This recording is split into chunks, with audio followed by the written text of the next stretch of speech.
संत जनों की परम कृपा से, आप सब भगवत वृंदों की परम इच्छा से हमारे ओम प्रकाश जी और उनका पूरा परिवार, समस्त सारस्वत परिवार, इन सबके मधुर संकल्प के फलस्वरूप हम आप सब लोग गोपाल जी के पावन जन्मोत्सव के उपलक्ष्य में श्री जगन्नाथ पुरी धाम में लीलाचल पर्वत के समीप महोदधि समुद्र नारायण भगवान के तट पर अविराजित होकर के मधुरतम भागवत कथा का रस स्वादन पान कर रहे हैं। ये हमारा परम सौभाग्य है। आज कथा का पंचम दिवस यहाँ प्रारंभ हो रहा है और आज परम पूज्य श्री रघुवीर दास जी महाराज, महंत श्री बलराम कोट एवं श्री जगन्नाथ मंदिर परिचालन समिति के सदस्य महाराज जी मंच पर विराज रहे हैं। महाराज जी को बारंबार प्रणाम, बारंबार वंदन।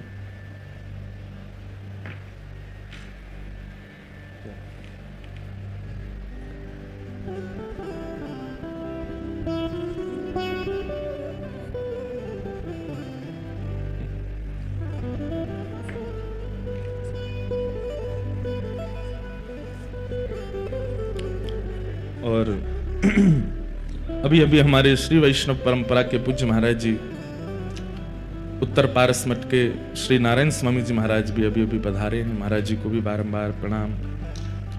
हमारे श्री वृंदावन बिहारी लाल जी के परम सेवायत पूज्य गोस्वामी जी महाराज भी विराजमान हैं, उन्हें भी बारंबार प्रणाम। साथ ही श्री शुभानंद जी महाराज का तो प्रथम दिन से ही आशीष कथा को प्राप्त हो रहा है, महाराज जी को भी वंदन। महाप्रभु जगन्नाथ जी की अति कृपा हम आप सब लोगों पर हुई है। कलिकाल के जीवों पर कल्याण करने के लिए महाप्रभु जगन्नाथ जी यहां विराजमान हैं। माता गुंडीचा के बार बार रोकने पर भी महाप्रभु जगन्नाथ जी कहते हैं कि मैं साल में एक बार मैया आपके पास आ जाऊंगा, लेकिन मुझे जगत उद्धार करने के लिए मंदिर में बैठना पड़ेगा। विचार कर सकते हैं आप कि ठाकुर जी मंदिर में प्रतिष्ठित अविराजित कोई भोजन करने के लिए नहीं है, कोई आपकी दान दक्षिणा लेने के लिए नहीं है। जो भी आपको प्राप्त है वो उन्हीं की कृपा है। केवल इसलिए विराजमान है कि हमारे किसी भी अंग का दर्शन करके जीवात्मा का उद्धार हो जाए। हमने एक बार कथा में बताया भी था। अभिषेक कहाँ है? वो एक श्लोक है ना जो महाप्रभु जी के नेत्रों के दर्शन से ये होता है, वो भेजो हमें। एक बहुत सुंदर श्लोक है। अगर किसी के कोई भी ग्रह खराब चल रहे हों, किसी की शनि की 7.5 चल रही हो, किसी का मंगल दोष चल रहा हो, किसी के कोई दोष चल रहे हो, उस व्यक्ति को नियमित रूप से जगन्नाथ जी का दर्शन करना चाहिए। और जरूरी नहीं है कि महाप्रभु जी का दर्शन आप यहीं आकर के करो। श्री जगन्नाथ रूप सबसे सुप्रसिद्ध स्वरूप है ठाकुर जी का पूरे भारत में। महाप्रभु जगन्नाथ जी का स्वरूप सबसे ज्यादा प्रसिद्ध है। दक्षिण से लेकर उत्तर तक, पूर्व से पश्चिम तक कहीं भी ऐसा स्थान नहीं जहां महाप्रभु जगन्नाथ जी बैठे ना हो। किसी भी नगर शहर ऐसा कोई होगा नहीं जहां जगन्नाथ जी नहीं बैठे हों, सब जगह होंगे और सब इनके रूप को जानते हैं। आप किसी को एक बार को श्रीनाथ जी का चित्र दिखाओगे तो हो सकता है कोई व्यक्ति उनको ना पहचान पाए।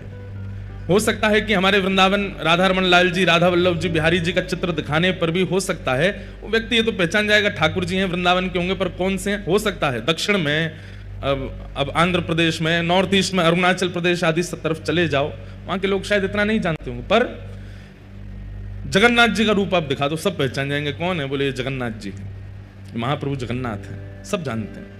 सबसे प्रचलित ठाकुर जी हैं भारत के महाप्रभु जगन्नाथ।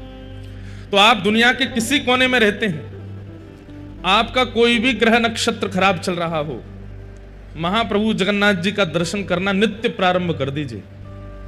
आपका वही ग्रह जो अत्यंत पीड़ादायी चल रहा है, अत्यंत कष्टदायी चल रहा है, महाप्रभु जगन्नाथ जी के नित्य दर्शन से सब मंगल हो जाएगा। संपूर्ण श्लोक है उस भाव पर कि कौन से अंग का दर्शन करने से कौन से ग्रह की निवृत्ति होती है, या कौन सा ग्रह जो बिगड़ रहा होता है वो पवित्र हो जाता है। ऐसे हमारे महाप्रभु जगन्नाथ हैं। लेकिन हम लोग स्वार्थी क्यों बने? मेरे मन में आता है कि हम लोग स्वार्थी क्यों बने कि जो ग्रह खराब है उस ग्रह वाले ही अंग का दर्शन करें। सर्वांगण महाप्रभु जगन्नाथ। आपको एक गुप्त बात बता दें, महाप्रभु जगन्नाथ जी का जो मुख है ये श्री कृष्ण है, और यहां अधर से नीचे का जो अंग है जो वस्त्र में लिपटा रहता है वो श्री किशोरी जी हैं, वो श्री राधा रानी है। क्यों? क्योंकि वस्त्रों के भीतर जो महाप्रभु जी का स्वरूप है वो गौर वर्ण है, और वस्त्रों के ऊपर जो महाप्रभु जी हैं ये श्याम वर्ण है। इसलिए राधा कृष्ण मिलत तनु है श्री महाप्रभु जगन्नाथ जी। इसीलिए महाप्रभु जी साड़ी पहनते हैं। महाप्रभु जगन्नाथ जी क्या पहनते हैं? साड़ी पहनते हैं। अगर उनकी पोशाक देखो तो बगलबंदी नहीं पहनते, पीतांबरी नहीं पहनते। महाप्रभु जगन्नाथ जी वो तो इतने सारे वेश यहाँ पर हैं, लेकिन कभी आप दर्शन करो तो ऐसा खूब लंबे थान का वस्त्र ऐसे डाल करके ठाकुर जी बैठते हैं जैसे कुछ साड़ी पहन के आए हों। महाप्रभु जी तो ऊपर विराजमान है, और किशोरी जी तो हमारी सब जगह अंतर्मुखी ही हैं, सब जगह प्रकट रूप में दिख नहीं रही है हमारी किशोरी जी। वृंदावन में भी श्री बिहारी जी के बगल में गादी रूप में किशोरी जी हैं, राधा वल्लभ जी के बगल में गादी रूप में किशोरी जी हैं, श्री राधा रमण जी के बगल में मंजरी नाम रूप में किशोरी जी हैं। किशोरी जी का प्रकट दर्शन प्राचीनतम किसी भी मंदिर देवालय में आपको विशेष रूप से प्राप्त नहीं है।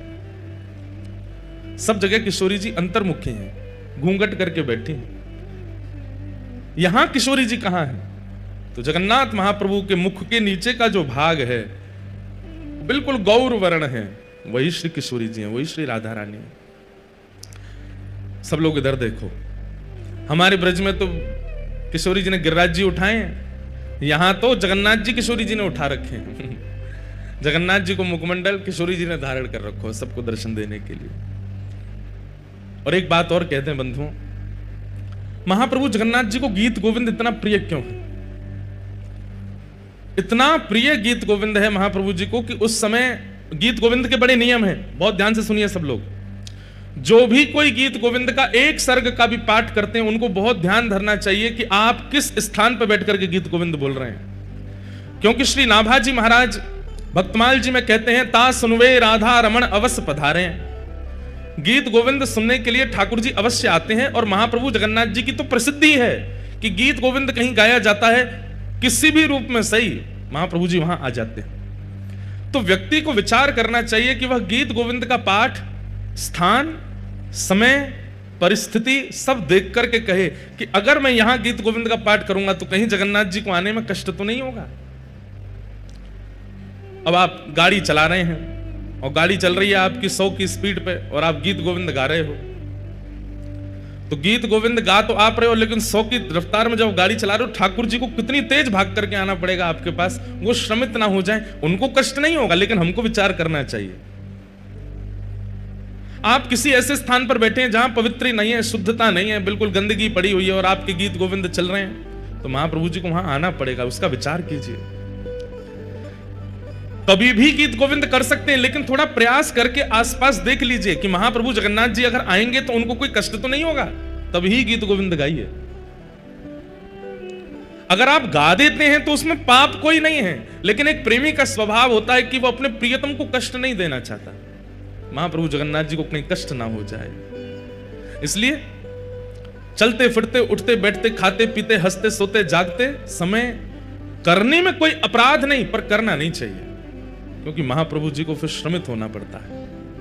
इसलिए हमने नियम बताया कि गीत गोविंद जब भी करो पास में एक आसन लगाओ, शुद्ध आसन जिस पर कोई विराजा ना हो, उस शुद्ध आसन पर सुंदर इत्र लगाओ, इत्र लगा करके महाप्रभु जगन्नाथ जी का आवाहन करो, उसके बाद गाओ। देख लीजिए गाड़ी खड़ी हो, सुंदर छाया हो, बहुत टीक दोपहरी पड़ रही हो, चिलचिलाती धूप निकल रही हो, महाराज पैर बाहर धरे नहीं जा रहे हैं, खुद तो 16 टेम्परेचर पे एसी चला के बैठे हो, और उस समय गीत गोविंद गाने लगे, महाप्रभु जी को दौड़ के आना पड़ेगा। उनको धूप में वो विचार नहीं करेंगे कि धूप है, ताप है, आंधी तूफान बारिश क्या है, वो तो आ ही जाएंगे। इसलिए इन सब भावों का विचार करते हुए ही गीत गोविंद का पाठ करना चाहिए। महाप्रभु जी को गीत गोविंद क्यों प्रिय है? क्योंकि संपूर्ण गीत गोविंद महाकाव्य में जयदेव महाप्रभु ने किशोरी जी के चित्त में जो प्रेम है ठाकुर जी के लिए वही गाया है। किशोरी जी के चित्त में जो प्रेम है, किशोरी जी जिस लीला का चिंतन करती रहती हैं सदैव। अब गीत गोविंद का जो हम लोग एक सर्ग गाते हैं, उस सर्ग में एक पंक्ति आती है,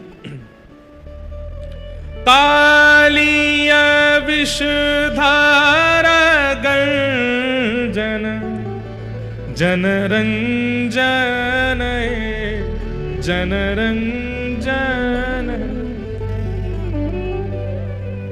अब यहां पर क्या भाव है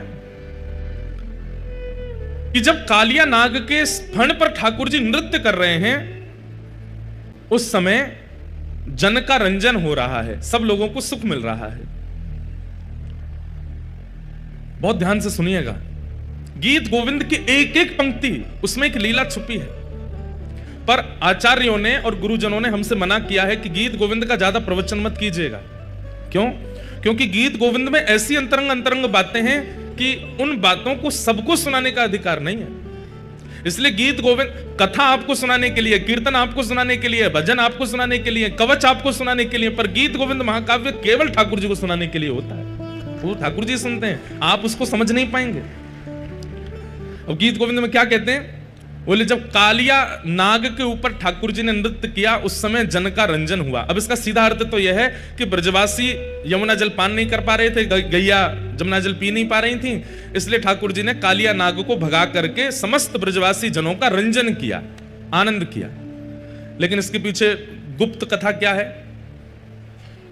गुप्त कथा यह है कि ठाकुर जी जब वंशी बजाते हैं और ठाकुर जी जब गान करते हैं, तब किशोरी जी नृत्य करते हैं। ठाकुर जी बहुत निपुण हैं नृत्य में। ऐसा अद्भुत नृत्य ठाकुर जी करते हैं कि ठाकुर जी के नृत्य को देख करके सब सहचरियां सखियां जो देख लेता है वो देखता ही रह जाता है ठाकुर जी को। ऐसा नृत्य ठाकुर जी करते हैं। लेकिन जैसे ही किशोरी जी नृत्य करना प्रारंभ करती हैं, तो ठाकुर जी अपना नृत्य भूल जाते हैं, किशोरी जी को देखते हैं। तब ठाकुर जी ने किशोरी जी के चरणों में प्रणाम करके कहा कि हे श्यामाजू, मुंह पे नेक कृपा करो। बोले कहा कृपा करें? बोले इतना बढ़िया आप नृत्य करो, जो नृत्य मुंह को सिखाए दो। किशोरी जी से कही कि मुंह को नृत्य सिखाए दो। श्यामा प्यारी श्याम को नृत्य सिखावे, श्यामा प्यारी श्याम को नृत्य सिखा। किशोरी जी ठाकुर जी को नृत्य सिखाती। गुरु और सिखाने वाले का एक स्वभाव होता है कि वो शिक्षा देने के बाद अपने शिष्य से कहता है कि अब जो मैंने सिखाया वो हमको दिखाओ, हमको बताओ, परीक्षा दो। तो ठाकुर जी ने नृत्य तो सीख लिया, लेकिन नृत्य सीखने के बाद में किशोरी जी से बोले हे श्यामाजू ऐसे नहीं दिखाऊंगा। बोले काउ देना बढ़िया वारो मंच मिलेगा वहां नाच के दिखाऊंगा आपको। तो किशोरी जी रोज प्रतीक्षा कर रही हैं कि कब मंच मिलेगा, कब मंच मिलेगा। जैसे ही ठाकुर जी ने कालिया नाग को यमुना जी से बाहर निकाला, यमुना जी से बाहर निकालते ही ठाकुर जी ने जैसे ही अपने चरण धरे हैं, चरण धरते ही ठाकुर जी के मन में भाव आयो, या तो बढ़िया मंच नहीं मिलेगा, बढ़िया गुदगुदो सो मंच है, जहां चरण धरो वही मुख नीचे है जाए। अपने 1000 फन खोल लिए कालिया नाग ने। ठाकुर जी बोले या तो बढ़िया मंच नहीं मिलेगा, वर्सेटाइल मंच है, बिल्कुल गुदगुदो है। तो बाकी ब्रजवासी तो व्याकुल हो रहे थे। यशोदा मैया ने जब देखी नाग के ऊपर लाला चढ़ गया, तो मैया तो मूर्छित है, गिर गई वहीं पे। अरे मधुमंगल सीता मैया उतार के लाओ, जिस सांप के ऊपर चढ़ गए। ब्रजवासी तो व्याकुल हो रहे थे। तो फिर जयदेव महाप्रभु ने ये क्यों कहा कि जन रंजन है, ये सबको सुख मिल रहा है, यहां तो सब दुखी हो रहे हैं। नंद बाबा, यशोदा मैया, बलभद्र जी सब चिल्ला चिल्ला के लाला नीचे उतरिया। अरे सांप के फने लाला खा जाएगा तो नीचे आ जा। पर ठाकुर जी तो कूद कूद करके नृत्य कर रहे हैं। तांडव गति मुंडन पर तांडव गति मुंडन, हमारे ब्रज का ये पद है, एफ लो। तांडव गति मुंडन पर तांडव गति मुंडन पर तांडव गति मुंडन पर तांडव गति निर्तत बनवारी, तांडव गति मुंडन पर तांडव गति, तांडव गति मुंडन पर तांडव गति निर्तत बनवारी, तांडव गति मुंडन पर निर्तत बनवारी। पम पम पम पगन धरत पम पम पम पगन धरत, पम फम फम फननि ऊपर पम फम फम बिम बिम बिम बिनती करत, बिम बिम बिम बिनती करत नाग बधू तारी, गति मुंदन पर तांडव गति मुंदन निरतत बनवारी तांडव गति मुंदन निरतत बनवारी। बोलो कालिया मर्दन भगवान की।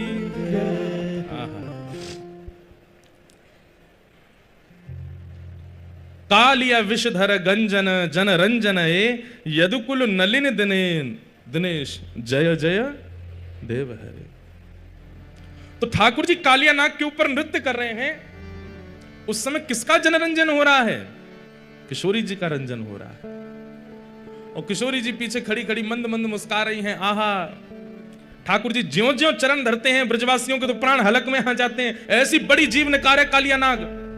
लेकिन किशोरी जी तो ताल दे रही हैं, जैसे कोई गुरु दूर खड़े होकर के ताल देता है, ऐसे किशोरी जी ताल दे रही हैं और ठाकुर जी नृत्य कर रहे हैं। भगवान की इन अंतरंग लीलाओं को, इन रसमयी लीलाओं को प्रकट किया है श्री जयदेव महाप्रभु ने गीत गोविंद महाकाव्य में। इसलिए ठाकुर जी, अभी जब हम ये पूरा प्रसंग गा रहे हैं, जैसे ही मैंने कहा कालिया विषधर गंजन, विश्वास मान लीजिएगा मंदिर में चाहे षोडशोपचार चल रहे हो लेकिन जगन्नाथ जी दौड़ के पंडाल में आ गए हैं। तुरंत ठाकुर जी आ जाते हैं, अरे कोई गीत गोविंद सुना रहा है। इसीलिए हमने विस्तार से पूरा पद गा दिया कि महाप्रभु जी इतनी दूर से आए तो थोड़ी देर सुन के तो जाएं। और जब आप लोग तो बैठे चुपचाप हमको देख रहे थे, पर हमको लग रहा था सामने कालिया नाग प्रकट हो गया और महाप्रभु जगन्नाथ जी उस पर नृत्य कर रहे हैं, भाव से नाच रहे हैं। वैसे तो हमारे वृंदावन चंद लाला बड़े छोटे और हल्के होंगे, कालिया नाग पे इतना जोर नहीं पड़ा होगा। लेकिन अगर जगन्नाथ महाप्रभु कालिया नाग के ऊपर चढ़ गए होते, नृत्य वृत्य तो खत्म, अब मैं ही मर जाता हूं। ऐसे भारी भरकम दाल भात खा खा के ऐसे तगड़े है गए ठाकुर जी। इसलिए ठाकुर जी को गीत गोविंद बहुत प्रिय है। यह महाकाव्य ठाकुर जी को अति प्रिय है।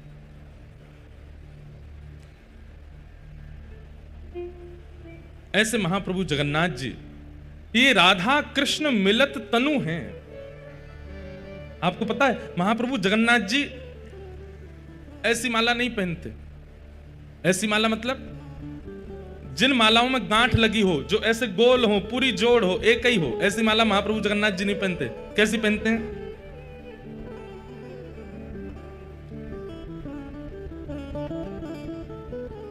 ऐसी माला पहनते हैं जो खुली हुई हो, जिनमें गांठ ना लगती हो। उसके पीछे दो तीन कारण है। पहला कारण, महाप्रभु जगन्नाथ जी कहते हैं भैया मैं कोई के बंधन में ना हूं, मुझे बांधो मत, मैं कोई के बंधन में ना हूं।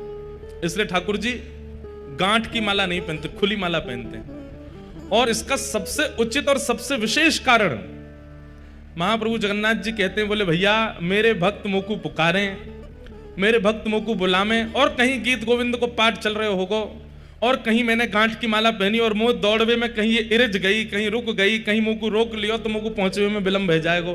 ऐसी माला पहनाओ कि तुरंत ने एक झटका में ही उतर जाए और मैं दौड़ के जाऊं अपने भक्त की रक्षा को। इसलिए ठाकुर जी ऐसे पहनते हैं। चैतन्य महाप्रभु, आप लोग सब जाते हैं मंदिर दर्शन करने के लिए, तो गरुण स्तंभ जहां पर श्री गरुण जी विराजमान हैं, उनके पीछे देखेंगे बड़ी भीड़ लगती है, वहीं से लोग घूम घूम के जाते हैं दर्शन। उसकी महिमा स्कंद पुराण में है। मैंने एक दिन कहा था कि गरुण जी आचार्य हैं, आचार्य सन्निधि में आप दर्शन करोगे तो ही महाप्रभु जी आपको देखेंगे। बिना गरुण जी के अगर आप दर्शन करने के लिए गए तो आप जगन्नाथ जी को देखोगे, जगन्नाथ जी आपको नहीं दिखेंगे, आपको नहीं देखेंगे, क्योंकि जगन्नाथ जी तो आचार्यों को देखते हैं और आचार्यों की सन्निधि में जो होता है उस पर दृष्टि अपने आप पड़ जाती है।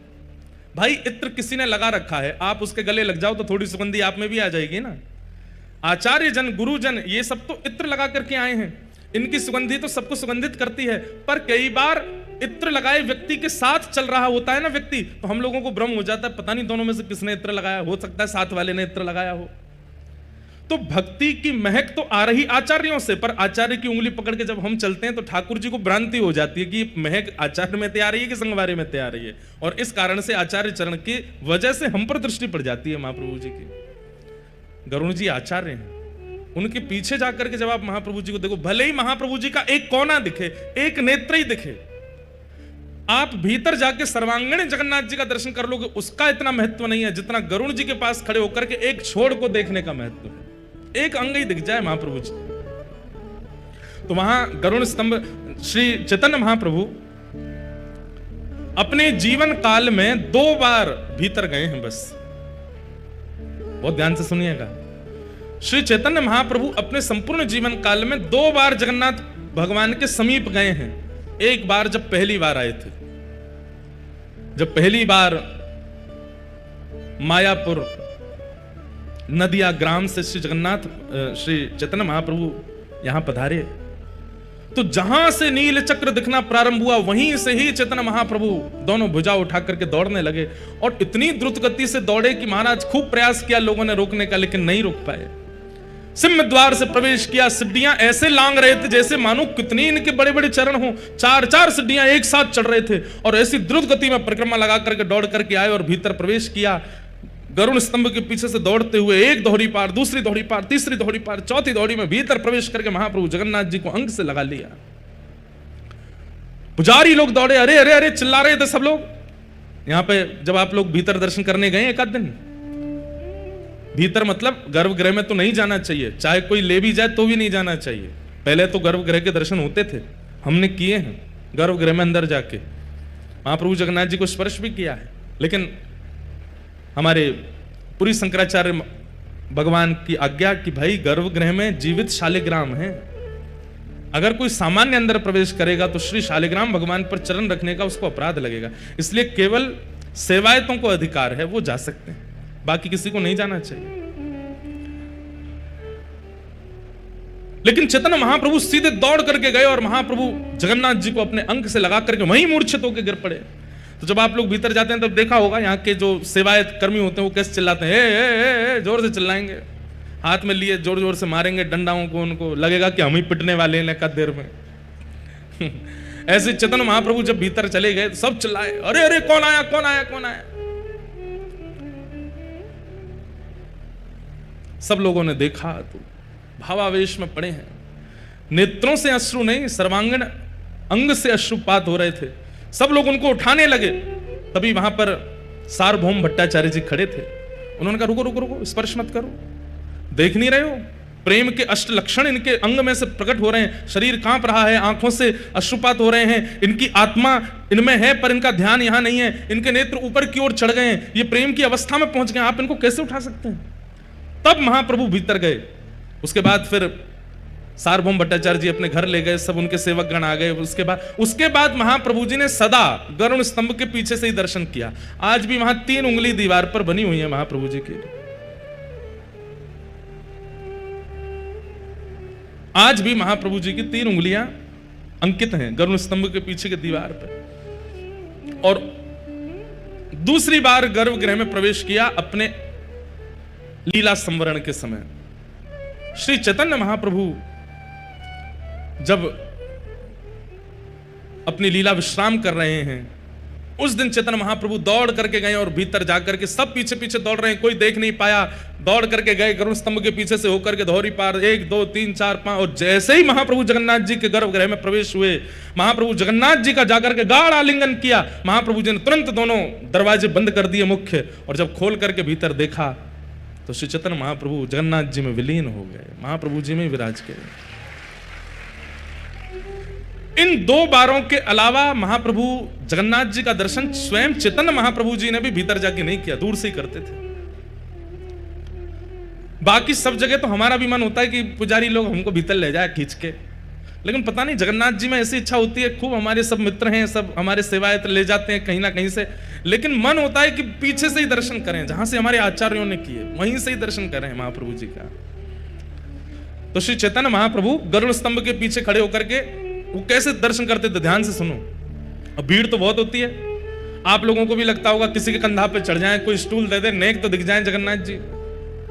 एक छलांग मारो, एक बार में जितने जगन्नाथ जी दिख जाएं उतने जगन्नाथ जी को नेत्रों में बंद करके मंदिर से निकल के बाहर आ जाओ और कहीं एकांत में बैठ करके नेत्र बंद करके फिर उस सर्वांगीण अंग का चिंतन करो। जगन्नाथ जी के दर्शन की विधि है, जो थोड़े से दिखे बस उन्हीं को बार बार पुनः पुनः पुनः पुनः वही देखते रहो नेत्रों में।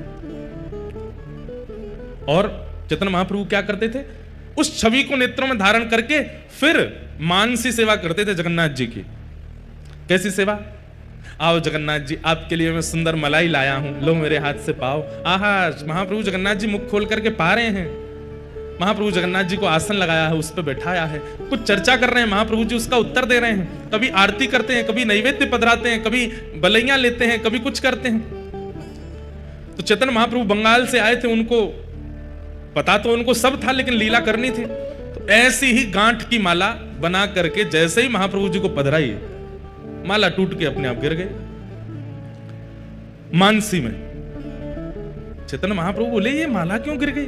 कोई नहीं ठाकुर जी, मैं दूसरी माला लाऊं। फिर से बगीचा में गए, मानसी में ही, वहां से सुंदर पुष्प चयन करके लाए, फिर से माला बनाई, बना करके जैसे ही महाप्रभु जी को फिर टूट के गिर गई। अब कोई 10-5 फूलों की माला तो बनती नहीं है जगन्नाथ जी की, कम से कम नहीं तो 400-500 पुष्प लगते होंगे तब एक माला बनती होगी, इतनी विशाल माला पहनते हैं। चैतन्य महाप्रभु बोले इतनी देर हो गई, आप माला धारण क्यों नहीं कर रहे हैं? यहाँ पूरे बगीचा के बगीचा खत्म होते जा रहे हैं, आप माला क्यों नहीं पहन रहे? मानसी में कर रहे हैं सेवा। तो मानसी में बैठकर के महाप्रभु जी चिंता कर रहे हैं कि जगन्नाथ जी माला क्यों नहीं पहन रहे हैं। तो यहां 5 सखा हैं श्री जगन्नाथ जी के। कल हमने एक सखा की चर्चा सुनी, श्री बलराम दास। ऐसी एक सखा और है, उनका नाम है श्री जगन्नाथ दास। तो वो जगन्नाथ दास जी बाहर घूमते घूमते आए और चैतन्य महाप्रभु के बगल में बैठ करके बोले, आपकी मालाएं बार बार इसलिए टूट रही हैं क्योंकि आप गांठ बांध रहे हो, गांठ खोल करके पहना दीजिए, जगन्नाथ जी धारण कर लेंगे। तो चैतन्य महाप्रभु को यह चिंतन हुआ कि मेरे मानसी में मैं क्या सेवा कर रहा हूं, इसको कैसे पता? मैं अपनी मानसी में माला बना करके पहना रहा हूं, ये इसे कहां से दिख रहा है? पूछने लगे, भाई तुम कौन हो? बोले पहले माला पहनाओ फिर बताऊंगा। चैतन्य महाप्रभु ने फिर माला बनाई, उसमें गांठ नहीं लगाई। जैसे ही महाप्रभु जी को धारण कराई, श्री जगन्नाथ महाप्रभु जी ने माला स्वीकार कर ली। अब आरती नैवेद्य करने के बाद में जैसे ही आंख खोल कर, भैया तुमको कैसे पता कि हमारी मानसी में क्या चल रहा है? बोले क्योंकि मैं भी यहां मानसी में दर्शन करता हूं जगन्नाथ जी के। तो मैं मानसी में जब अंदर बैठ करके महाप्रभु जी को देख रहा था, तो बार बार आप आकर के माला पहना रहे थे, ये मुझे दिख रहा था। मेरी मानसी में ये दिख रहा था कि आप बार बार आके माला पहना रहे और वो माला टूट टूट करके गिर रही है। इसलिए महाप्रभु जगन्नाथ जी ने मुझे आज्ञा की कि ये बंगाल से आए हैं, अभी इनको यहाँ की रीति पता नहीं है, आप इनको बता दीजिए कि माला बांध के नहीं खोल के पहनाए। क्यों? मेरा भक्त कहीं से पुकारेगा तो मुझे दौड़ के जाने में कोई बंधन ना हो जाए। महाप्रभु चैतन्य महाप्रभु जी ने उन जगन्नाथ दास जी को हृदय से लगा लिया, अत्यंत नेत्र सजल हो गए। क्यों?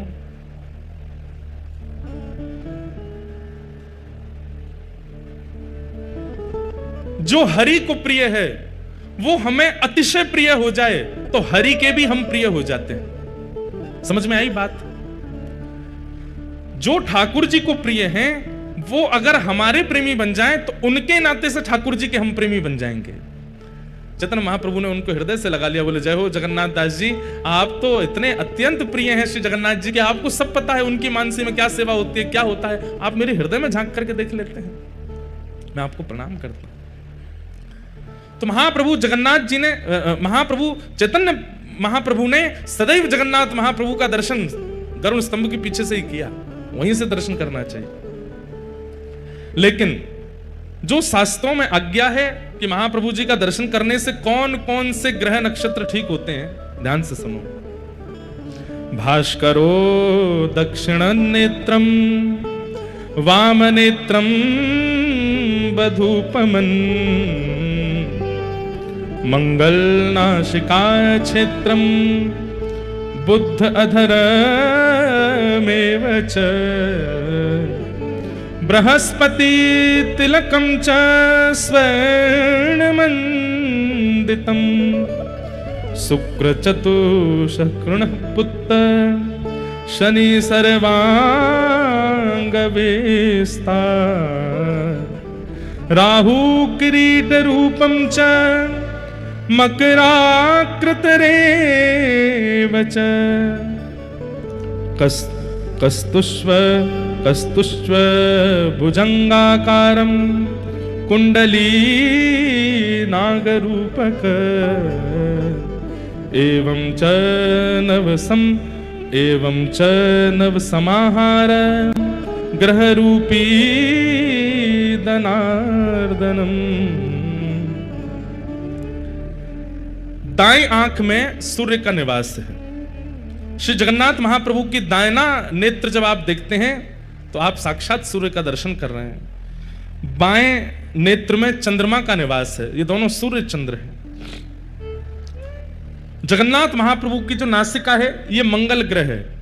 जिनको मंगल दोष हो वो खूब सर्वांगीण अंग का दर्शन करो, परंतु बार बार महाप्रभु जी की नाक ही देखते रहो, आपका मंगल ग्रह पवित्र हो जाएगा। और अधर बुध ग्रह है, ये मुखमंडल अधर जो है ये बुध हैं, इनका दर्शन करने से बुध पवित्र होते हैं।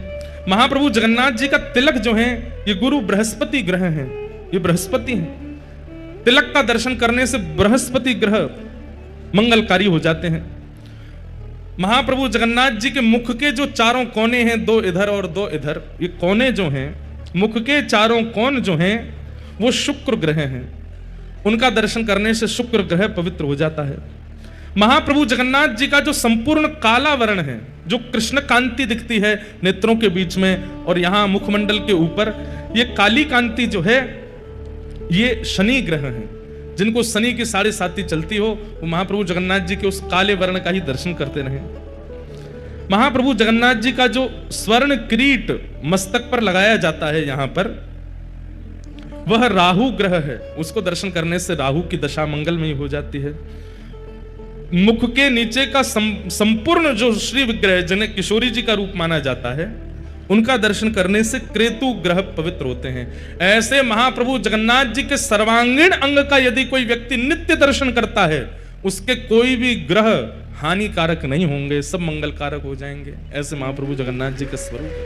इसलिए आप दुनिया के किसी भी कोने में रहिए, महाप्रभु जगन्नाथ जी का नित्य दर्शन किया कीजिए और इसी भाव से करो। पहले दोनों नेत्रों का दर्शन करो, फिर अधर का दर्शन करो, फिर ठाकुर जी के चारों कोने का दर्शन करो, फिर काली मां का दर्शन करो, नासिका का दर्शन करो, सर्वांगण अंग में यहां पर जो स्वर्ण किरीट उसका दर्शन करो, तिलक का दर्शन करो, फिर नीचे के अंग का दर्शन करो। सर्वांगण जगन्नाथ जी को देख करके नमस्कार करके अपने कार्य में प्रस्तुत हो जाओ। आपके सारे ग्रह प्रतिकूल क्यों होते हैं? क्योंकि ग्रह को जो अनुकूलता आपसे चाहिए वो उन्हें मिल नहीं रही है।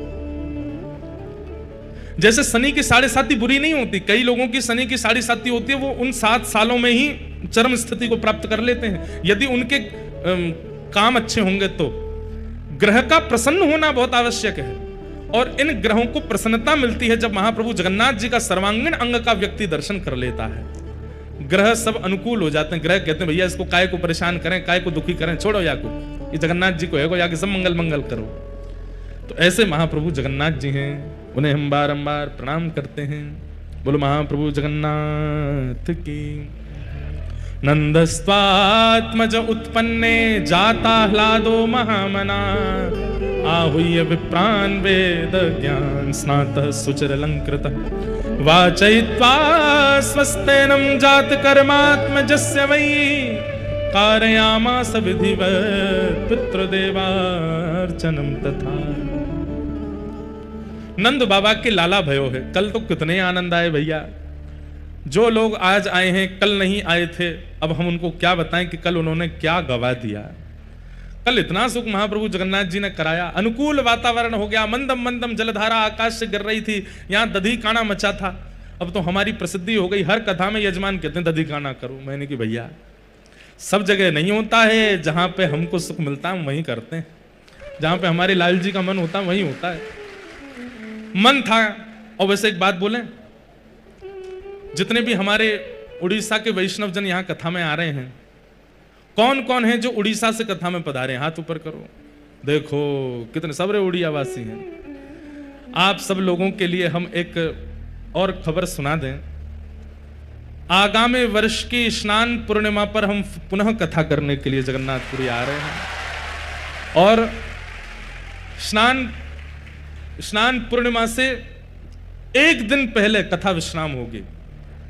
एक दिन पहले कथा विश्राम हो जाएगी और फिर स्नान पूर्णिमा जब अपनी स्नान वेदी पर आकर के महाप्रभु जगन्नाथ जी बैठेंगे, सब लोग जाएंगे, बढ़िया प्रेम से महाप्रभु जी का दर्शन करेंगे, स्नान यात्रा होगी और ऐसे हम लोग यहाँ सुख, वहां जगन्नाथ जी को स्नान करा के आएंगे और फिर यहाँ वापस जहां पे भी कथा होगी, जिस भी स्थान पे कथा होगी, वहां पे पंडाल में आके फिर गिरधर लाल जी की स्नान पूर्णिमा करेंगे, उनको स्नान कराएंगे और फिर महाप्रभु जगन्नाथ जी, फिर गिरधर लाल जी के स्नान के बाद फिर हम सबरे जाकर के महोदधि में स्नान करेंगे। तो ऐसा क्रम बन रहा है कि महाप्रभु जगन्नाथ जी की स्नान पूर्णिमा पर इस बार कथा का क्रम। स्नान पूर्णिमा पता क्या है? श्री जगन्नाथ जी का हैप्पी बर्थडे है, जगन्नाथ जी का जन्मोत्सव है। महाप्रभु जगन्नाथ जी गुंडीचा महारानी के यहाँ पर जो इस विग्रह में प्रकट हुए वो स्नान पूर्णिमा के दिन ही हुए, और उस दिन महाप्रभु जी का जन्मोत्सव माना जाता है। तो बहुत जल्दी है, अब तो कुछ ही महीने रह गए हैं, फिर आएंगे महाप्रभु जी के सामने, खूब बढ़िया मधुरतम आनंद करेंगे, कथा सुनेंगे और फिर प्रयास करेंगे। वैसे तो देखो स्नान पूर्णिमा और रथ यात्रा इतनी भयंकर चिलचिलाती गर्मी पड़ती है जगन्नाथपुरी में, और गर्मी तो गर्मी पड़ती है, इतने पसीना आते हैं हमने तो अनुभव किया है कि शरीर शांत ही नहीं रहता है। ऐसा लगता है कि स्नान पूर्णिमा वाले दिन जगन्नाथ भगवान नहा करके खींच गए हों, रुक जाओ दारी क्यों तुमने इतना नहाया मुझको, रुक जाओ, तुम्हारे अंग से वो जल जावेगो नहीं, नहाते ही रहोगे।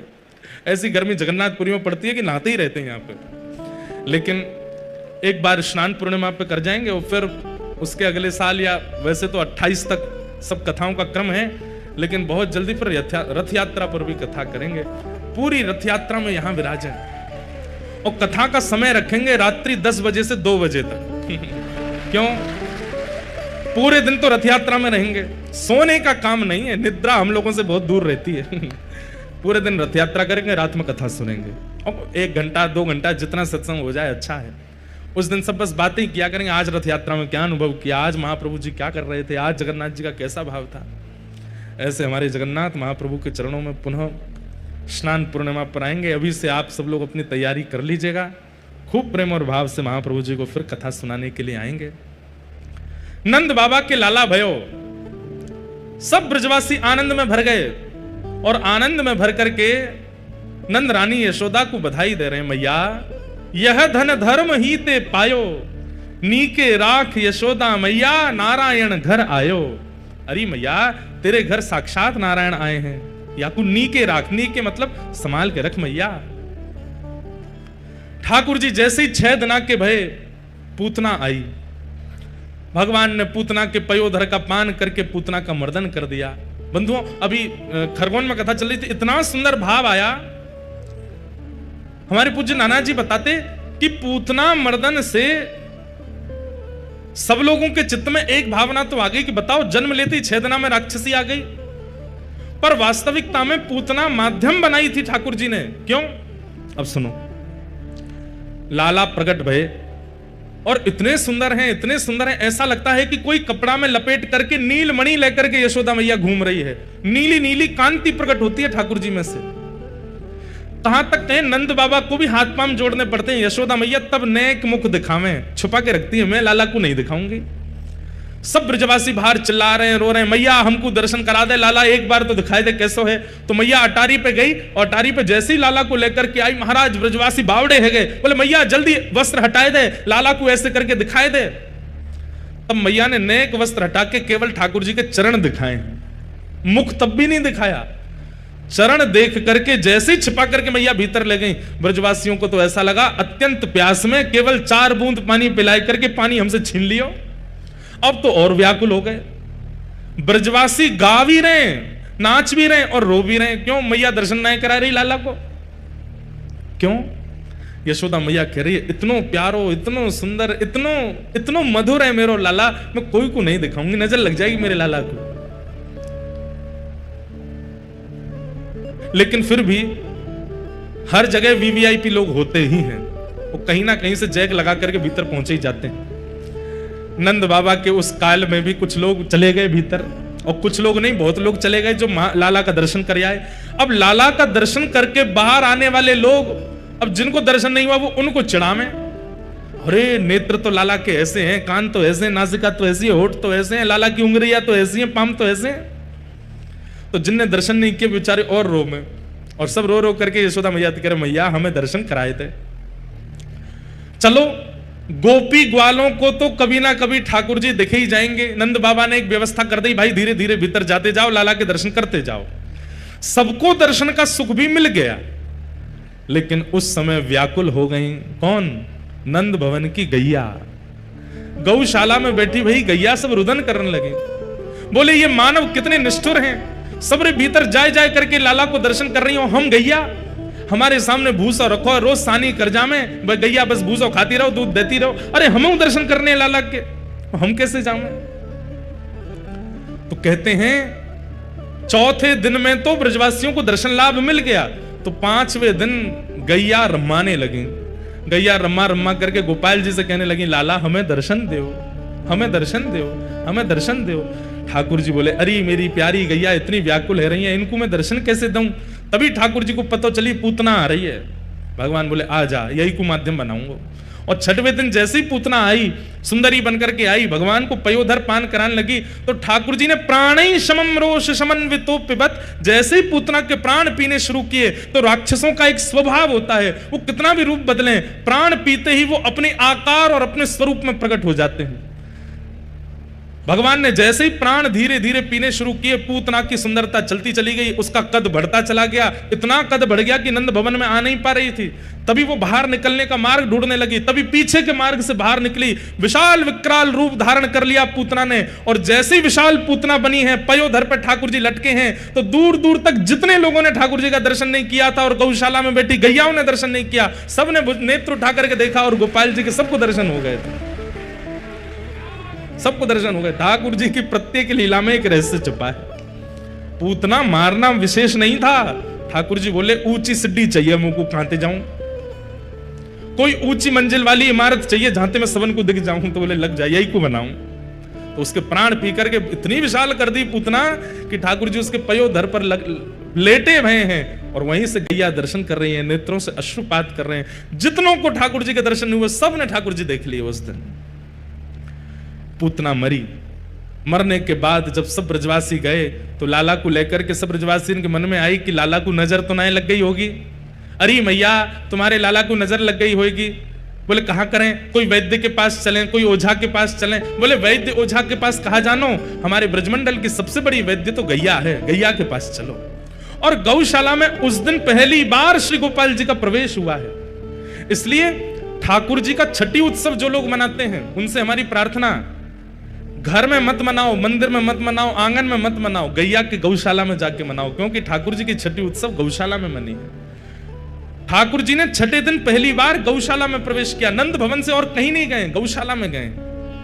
और वहां जाकर के क्या हुआ तो वर्णन करते हैं, गौमूत्रेण स्नापित्वा पुनर्गौरज सार्वकम। गौमूत्र से ठाकुर जी को स्नान कराया गया। मतलब ठाकुर जी क्षमा प्रार्थी हैं, गैयाओं से कह रहे हैं, अरे गैया जे सबरे ब्रजवासी मेरो दर्शन कर ले गए, सबरे मानव मेरो दर्शन कर ले गए, पर मेरी वास्तविक मैया ने मेरो दर्शन नहीं किया। मैं तुमको दर्शन देवे आया हूं। और जब हम किसी के सामने कृतज्ञ होते हैं तो क्या करते हैं? दीन बनते हैं। बहुत ध्यान से सुनना, हम किसी के सामने जब कृतज्ञ होते हैं तो हम दीन बनते हैं।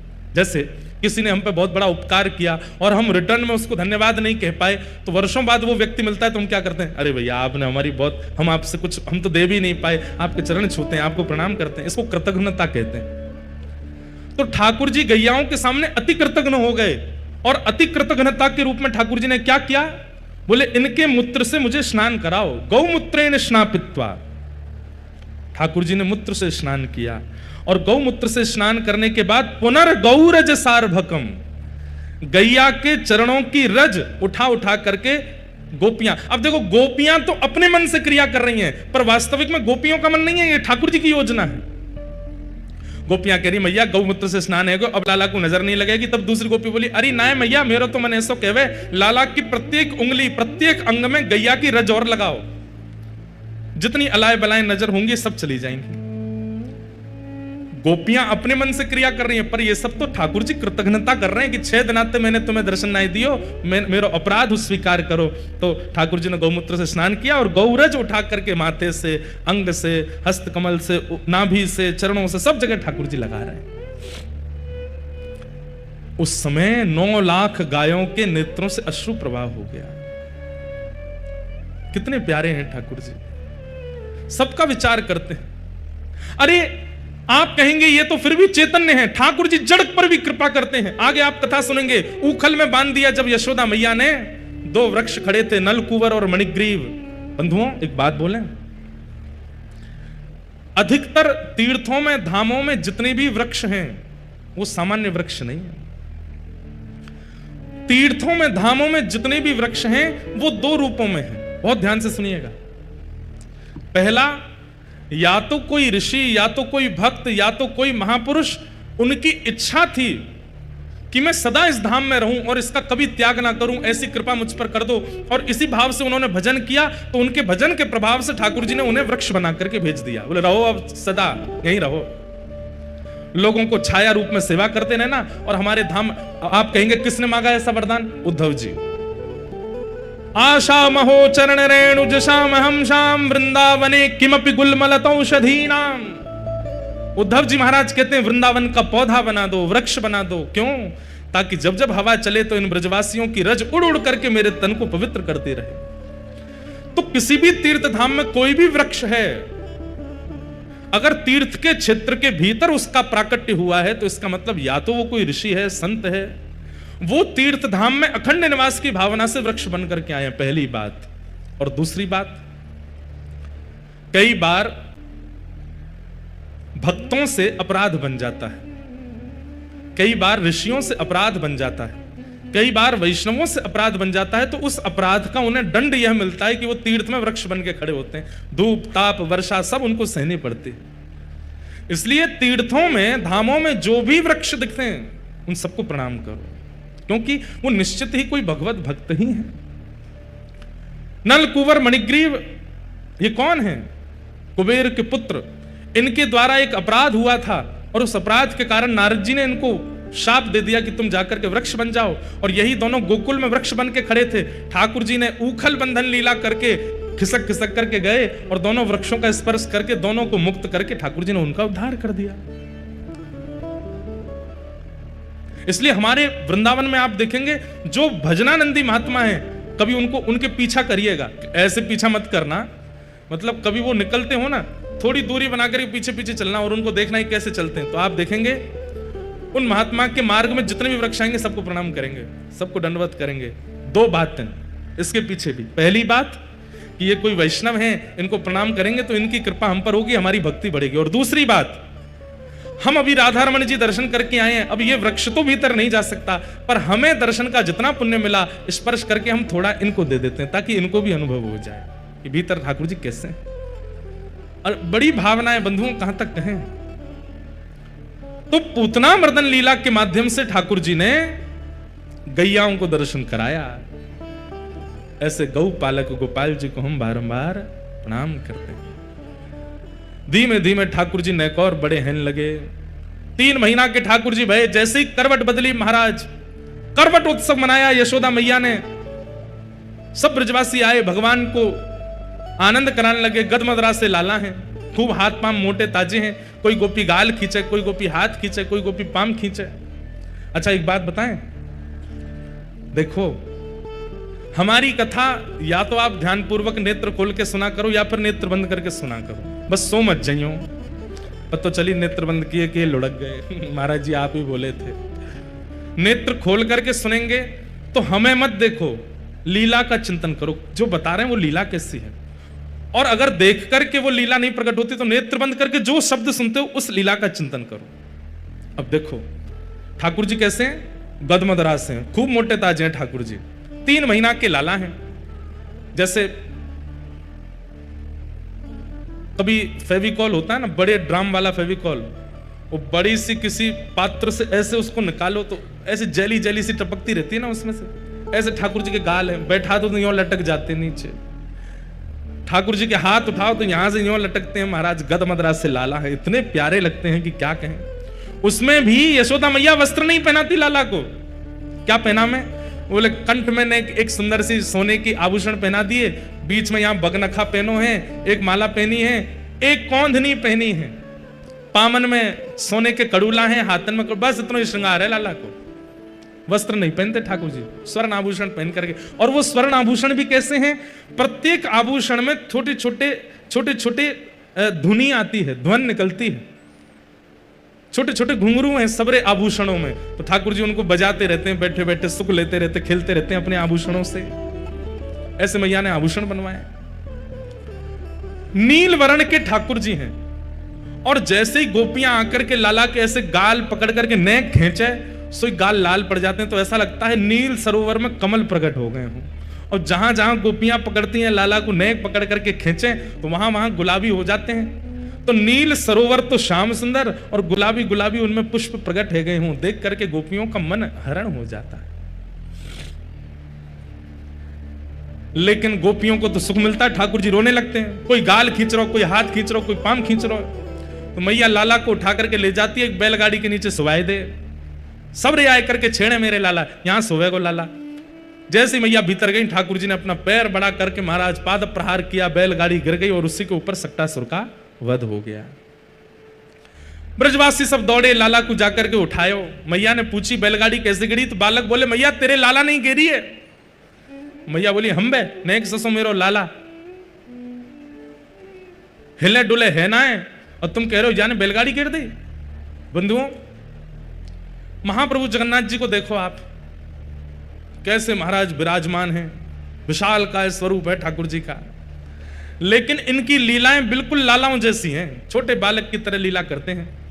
रथ यात्रा में जब निकलते हैं ठाकुर जी, तो हम लोगों को तो बाहर पहुंडी दिखती ठाकुर जी की, आगे पीछे ऐसे घूमते हैं, लेकिन जहां कैमरा भी नहीं जा पाते भीतर, हमको सब सेवायत जन बताते हैं, बोले कि महाप्रभु जगन्नाथ जी जब ऊपर से नीचे आते हैं श्री मंदिर से, तो जितनी सीढ़ी हैं उन पे खिसक के नहीं आते हैं, तो कैसे आते हैं, बोले कूद कूद के आते हैं। एक सीढ़ी कूदते हैं, फिर दूसरी सीढ़ी पे कूदते हैं, फिर तीसरी सीढ़ी पे कूदते हैं, और जब महाप्रभु जगन्नाथ जी कूदते हैं तो जैसे पत्थर के नीचे गिरने पर धमक होती है, ऐसी धमक होती है। मान जाते हैं भैया, हमारे जगन्नाथपुरी के पंडा पुजारियों जैसी मेहनत पूरे भारत में किसी मंदिर में नहीं है, इतनी मेहनत करते हैं, लेकिन मन में भाव आता है 500 600 700 पुजारी लग करके सेवा करते हैं, तब महाप्रभु जी की सेवा होती है। अकेली यशोदा मैया लाला को कैसे संभालती होगी, ऐसे महाप्रभु जी। यशोदा मैया गोद में लेकर के लाला को दूध पिला रही है, दूध पीते पीते ठाकुर जी ने चिंतन किया, अरे तृणावर्त आ रहा है बवंडर के रूप में। सो ठाकुर जी बोले जे मुंह को उड़ा के ले जाएगो, और अगर कहीं मुंह को उड़ा के ले गए और मैं मैया को दूध पीता रहे तो मैया को भी उड़ा ले जाएगो, और मैया कहीं उड़ के आकाश में गई तो मैया के सामने मैं कैसे मारूंगा याकू। ऐसा कछु करना पड़ेगा कि मैया कहीं दूर जाए मुझे छोड़ करके, तभी मैं ऊपर जाके याकू मार के आऊंगा। आंगन में यशोदा मैया दूध पिला रही है लाला को, पीते पीते ठाकुर जी ने अपना इतना वजन बढ़ा लिया, इतना वजन बढ़ा लिया कि मैया बोली हाँ मेरे तो ऐसा लगे कि पामन में खून रुक गया है, लाला इतना दूध पीवे ऐसो भारी भरकम सो है तो जारो है, मुझे तो यूं लगे कल को बड़ो है जाएगा, 4 आदमी उठावे को लगेंगे। ठाकुर जी मनी मन सोच रहे होंगे हाँ मैया जगन्नाथ रूप में जई होएगा, 4 आदमी उठावेंगे तभी उठूंगा, मैं उठूंगा ही नहीं तो 2 लोगों को आदमी लगते हैं उठाने के लिए, या तो वयोवृद्ध को या खूब सारे खूब तगड़ा हो उसको लोग लगते भाई उठो बैठो अब लेट जाओ अब डोल जाओ। महाप्रभु जी वृद्ध तो नहीं है पर तगड़े हैं, खूब लोग लगते हैं उनको उठाने में। ऐसे भारी है गए ठाकुर जी, यशोदा मैया लाला को पकड़ के खींच रही, लाला बस कर अब मत पीवे दूध, इतना दूध पी लियो कि भारी है गो पूरा। ठाकुर जी तो जिद कर रहे हैं, अभी बोलना जाने ना है, बैठनो भी थोड़ा थोड़ा सीखें, चलनो भी ना जाने, बार बार मैया के पयोधर को पकड़ लेते हैं, और पीऊंगो और पीऊंगो। मैया ने खींच करके बोले इतना दूध पी के अपच है जाएगी, ठाकुर जी को दूर खींच करके लेटाए दियो, और मैया दूर जाके बोले बैठी रहूंगी तो आते रहेगो मेरे पास के दूध पिवाओ। तो मैया दूर चली गई, ठाकुर जी बोले हो गई योजना पूरी, अब गई मैया, अब आ जा तृणावर्त। इतने में ही तृणावर्त बवंडर बनता हुआ जैसे ही नंद भवन में पहुंचा, ठाकुर जी को जैसे ही आकाश में उड़ा करके ले गया, नीचे तो ठाकुर जी गोपाल, आकाश में जाकर के ठाकुर जी ने अपने हाथ पांव सबरे सीधे बोले आ दारी के तो बताऊं। तृणावर्त को गर्दन पकड़ करके महाराज आकाश से ही पृथ्वी पर पटक दियो। यहां ब्रजवासी को लगी अरे हवा आयो, उसको हमारे यहां हवा बोलते हैं, वो जो बवंडर आता है ऐसे हमारे यहां ब्रजभाषा में वो कहते हैं हवा आगो। तो सबरे ब्रजवासी बोले हवा आगो लाला को लेके चलोगो आकाश में। सबरे ब्रजवासी पीछे पीछे दौड़े, परंतु रेत के भीतर ठाकुर जी ने क्या लीला की किसी को नहीं पता चला। तृणावर्त का वध कर दिया, बवंडर शांत हो गया, ठाकुर जी नीचे आकर के फिर से पड़ गए। ब्रजवासी दौड़े दौड़े आए तो ठाकुर जी मंद मंद मुस्काए रहे थे। सबने कही लाला को कहीं लगी तो नहीं, हाथ पांव ठीक है कि नहीं? सब ठीक है, चकाचक आनंद में। ठाकुर जी तो तृणावर्त वध कर दिया, सक्टासुर का वध किया, पूतना का वध किया, तृणावर्त का वध किया। और अब ठाकुर जी धीरे धीरे 1 साल के हैं लगे हैं। आहा, अब ठाकुर जी ने थोड़ा थोड़ा उंगली पकड़ करके खड़ा होना सीखा है, थोड़ा थोड़ा पैर आगे बढ़ा करके चलना सीखा है। और अभी शब्द नहीं बोलने आते, लेकिन ठाकुर जी कुछ बोलते हैं। क्या बोलते हैं ये समझ में नहीं आती, आऊं आऊं आऊं आऊं करके बोल जाते हैं बस। मैया यूं ही सोचते रहे, अच्छा लाला कहा कह रहे हो, लाला कहा बोल लो, अच्छा बोल लाला मैया। ठाकुर जी ना बोले। इतने में ही बलभद्र जी आ जाते हैं। बलभद्र जी आकर के कहते हैं लाला बोल भैया। ठाकुर जी नहीं बोलते। इतने में नंद बाबा आ जाए, लाला बोल बाबा। ठाकुर जी नहीं बोलते। ऐसे ही नंद भवन की गैया सामने आ जाती है तो ठाकुर जी उसकी तरफ उंगली करके मंद मंद मुस्का कहते मैया गैया। और जैसे ही ठाकुर जी गैया बोलते हैं, मैया बोलते हैं, दाऊ सबसे पहले गैया बोला। बंधुओं, आजकल के बालक पापा मम्मी ये सब शब्द पहले बोलते हैं। हमारी प्रार्थना, बच्चों को गोद में लेकर के इतना नाम जप करो। वैसे तो माला पे जपो, लेकिन जब बालक का जन्म घर हो जाए तो माला छोड़ो दूर, बालक ही माला है।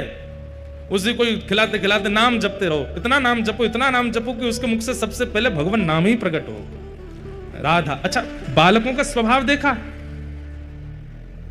कहीं कीर्तन हो रहा हो, बालक में थोड़े लक्षण आ जाए उठने बैठने के, अपने आप ताली बजाना सबसे पहले सीख जाता है बालक। आपने तो नहीं सिखाया, वो कहां से सीख गया? उसकी आत्मा जानती है कि इसी से मेरा कल्याण होगा। लेकिन बाद में हम ही लोग उसको माया के चपेट में ले आते हैं, फिर वो कीर्तनों में कथाओं में आना भी बंद कर देता, फिर तो उल्टे सीधे गानों में ही नाचता है। लेकिन बालक अपनी बाल अवस्था में कीर्तन में अति रुचि पाता है, उसको बहुत अच्छा लगता है। क्यों? क्योंकि उसके भीतर की अंतरात्मा जानती है कि इसी से मेरा उद्धार होगा। आहा, ठाकुर जी ने गैया सबसे पहले कहा है। और हमारे सूरदास जी महाराज कहते हैं अब ठाकुर जी थोड़ो थोड़ो बोलनो गानो सीख गए। हे हरि अपने आंगन कछु गावे, हे हरि अपने आंगन कछु गावे, हे हरि अपने आंगन कछु गावे।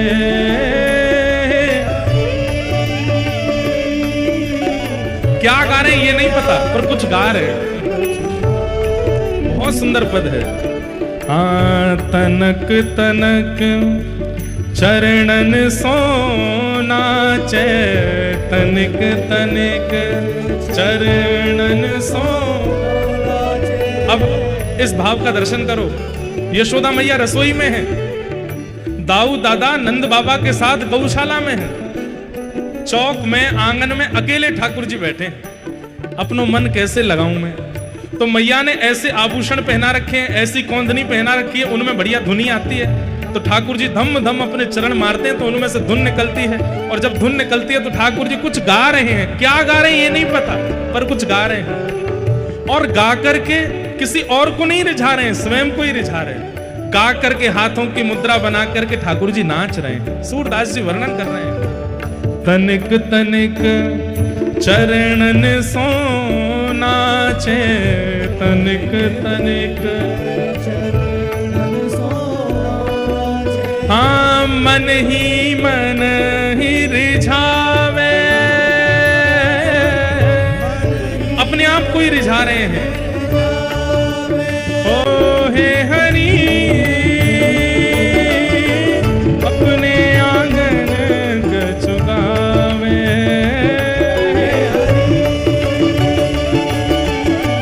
अपने आंगन कछु गावे।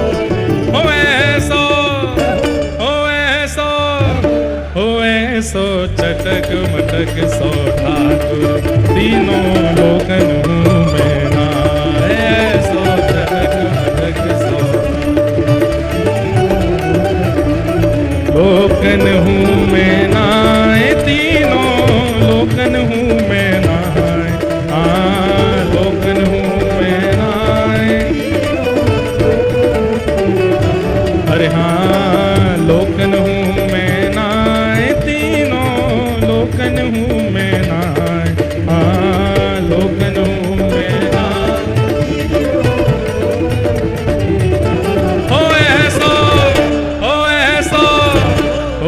सो चटक मटक सो ठाकुर तीनों लोकन में नाए सो। भुजा उठा के गाओ जगन्नाथ महाप्रभु की। हे गोविंद मेरो है, गोपाल मेरो है, हाँ गोविंद मेरो है, गोपाल मेरो है, मेरा रमण बिहारी नंदलाल मेरो है, मेरा गिरिवरधारी गोपाल मेरो है। हे गोविंद मेरो है, गोपाल मेरो है, हाँ गोविंद मेरो है, गोपाल मेरो है, जगन्नाथ बिहारी नंदलाल मेरो है, जगन्नाथ बिहारी नंदलाल मेरो है। हे गोविंद मेरो है, गोपाल मेरो है, हाँ गोविंद मेरो है, गोपाल मेरो है, हे गोविंद मेरो है, गोपाल मेरो है। हे नाथ नाथ नाथ भजो नाथ जगन्नाथ, हे दीनों के नाथ भजो नाथ जगन्नाथ, हमारे प्राणों के नाथ भजो नाथ जगन्नाथ, हमारे प्राणों के नाथ भजो नाथ जगन्नाथ। हे भजो हाँ भजो हो भजो नाथों के नाथ भजो नाथ जगन्नाथ, हे नाथों के नाथ भजो नाथ जगन्नाथ, हमारे प्राणों के नाथ भजो नाथों के नाथ, हमारे प्राणों के नाथ भजो नाथ जगन्नाथ। जय जय श्री राम, जय जय श्री राम, जय जय श्री राम। श्री जगन्नाथ महाप्रभु की। बैठो विराजो विराजो विराज जाओ। हो ऐसो हाँ ऐसो, हो ऐसो चटक मटक सो ठाकुर तीनों लोकन हूँ मैं नाए। ऐसो चटक मटक सो ठाकुर तीनों लोकन हूँ मेरा। बीच वाली गली बेचारी पहले तो और चौड़ी है गई है, बैठ जाओ। वैसे एक बात कहें हम आपको, हमें कभी कभी मन होता है कि आप लोगों की हम बलैयां ले लें। क्यों? आप लोग इतना संघर्ष करके कथा सुनते हैं, पहले से आके बैठ जाएंगे, बाद में जाएंगे, जहां जगह मिलती है वहां बैठ जाते हैं। और हमारे तो चलो फिर भी हवा थोड़ी पास होती रहती है, सफोकेशन नहीं होती। आप लोग जहां बैठते हैं वहां इतने लोग होते हैं तो सफोकेशन भी होती होगी। प्यास लगे बेचारे, पानी, कई लोग प्यास लग रही होती है तो भी बैठे रहते हैं, बोले अब उठ के जाएंगे तो जगह नहीं मिलेगी, तो बेचारे बैठे रहते होंगे। कई लोगों को शंका निवृत्ति के लिए भी जाना पड़ता होगा, लेकिन वो भी बेचारे ठाम करके बैठे रहते हैं कि अब क्या करें, उठ के जाएंगे तो फिर आगे वाले हंस रहे हैं, आप लोग तो जा सकते हो, बेचारे पीछे वालों का है संकट। तो हमको कभी कभी लगता है हम क्या करें, कैसी व्यवस्था बनावें कि सब लोग। और अब तो लाल जी, हमारे गिरधर लाल जी की ऐसी कृपा होती है, कहीं कथा हो जाए, दुनिया के कहीं कोने में चले जाएं, इतने वैष्णव आते हैं, पंडाल छोटे पड़ जाते हैं, जगह छोटी पड़ जाती है। लेकिन कष्ट हमको फिर यह होता है कि कैसे बैठाएं लोगों को, कैसे व्यवस्थित हो कि भाई कथा सुन। हम हमारे अगर आसपास अब 100 लोग बैठा तो हम तो कथा ही नहीं कर पाएंगे। भाई थोड़ी जगह दो, थोड़े आगे पीछे है के बैठो ना, फ्री बैठे तब तो कथा निकले। लेकिन आप लोग इतना भाव से फिर भी सुनते हैं। अब हमें तो लगता है कि नृत्य करने के लिए तो 5 ही लोग उठते होंगे, लेकिन वो 5 चारों ओर से उठते होंगे, बीच वाला बोलता होगा मैं बैठ के क्या करूं, मैं भी खड़ा हो जाता हूं, तो वो भी बेचारा खड़ा हो जाता है, नहीं तो नीचे तो कोई चढ़ जाएगा उसके ऊपर। आप लोगों की इस तपस्या को हम प्रणाम है, और आप सबके लोग बलैया लेते हैं। भैया ठाकुर जी आप पर कृपा करें, ऐसे ही महाप्रभु जगन्नाथ आप पे खूब रीझ जाएं। कभी कभी मुझे लगता है अगर हम तो सामान्य वक्ता हैं, हमारे मन में ये भावना आती है, जब आप मंदिर दर्शन करने जाते होंगे तो वहां पे भी कितना भवका रहता है मंदिर में अंदर, कितने लोगों की गर्मी, महाप्रभु जगन्नाथ जी को भी बहुत दया आती होगी। उस समय जो आगे आके दर्शन कर जाते होंगे, महाप्रभु कहते होंगे जल्दी कर, निकल यहाँ से, पीछे वाले देख कितना कष्ट पा रहे हैं बेचारे, बैठे हैं, कर रहे हैं सब क्रिया।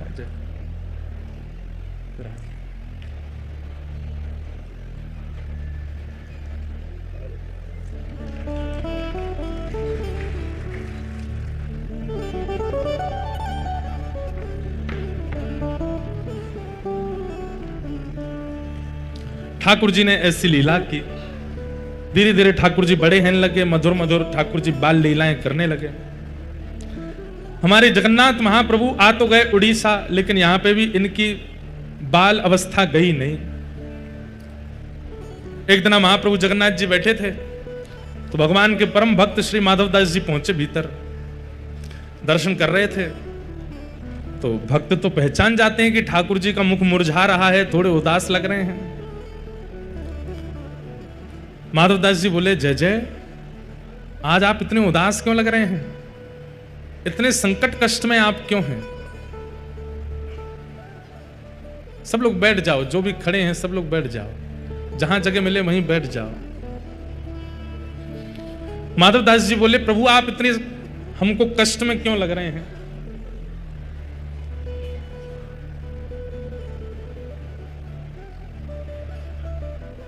तो जगन्नाथ जी बोले, हमारा मन नहीं लग रहा। बोले, क्यों नहीं लग रहा? बोले, हम पूरी उड़ीसा में विराजमान तो हो गए, खूब बढ़िया चकाचक यहाँ पे पाते हैं दाल भात महाप्रसाद, लेकिन बचपन में जो हम लीला करते थे वो सब यहाँ नहीं कर पा रहे। बोले, क्या नहीं हो रहा? बोले, चोरी नहीं कर पा रहे हम, चोरी करने का मन हो रहा। माधवदास जी बोले, धीरे बोलो, जगन्नाथ बोलते हैं लोग आपको। क्या बोलते हैं? जगन्नाथ। पूरे विश्व की रक्षा करने वाले को जगन्नाथ कहते हैं। नाथ का मतलब रक्षक। और आप जो यहाँ पे ऐसी अभी चोरी वोरी करने की बात कर रहे हो।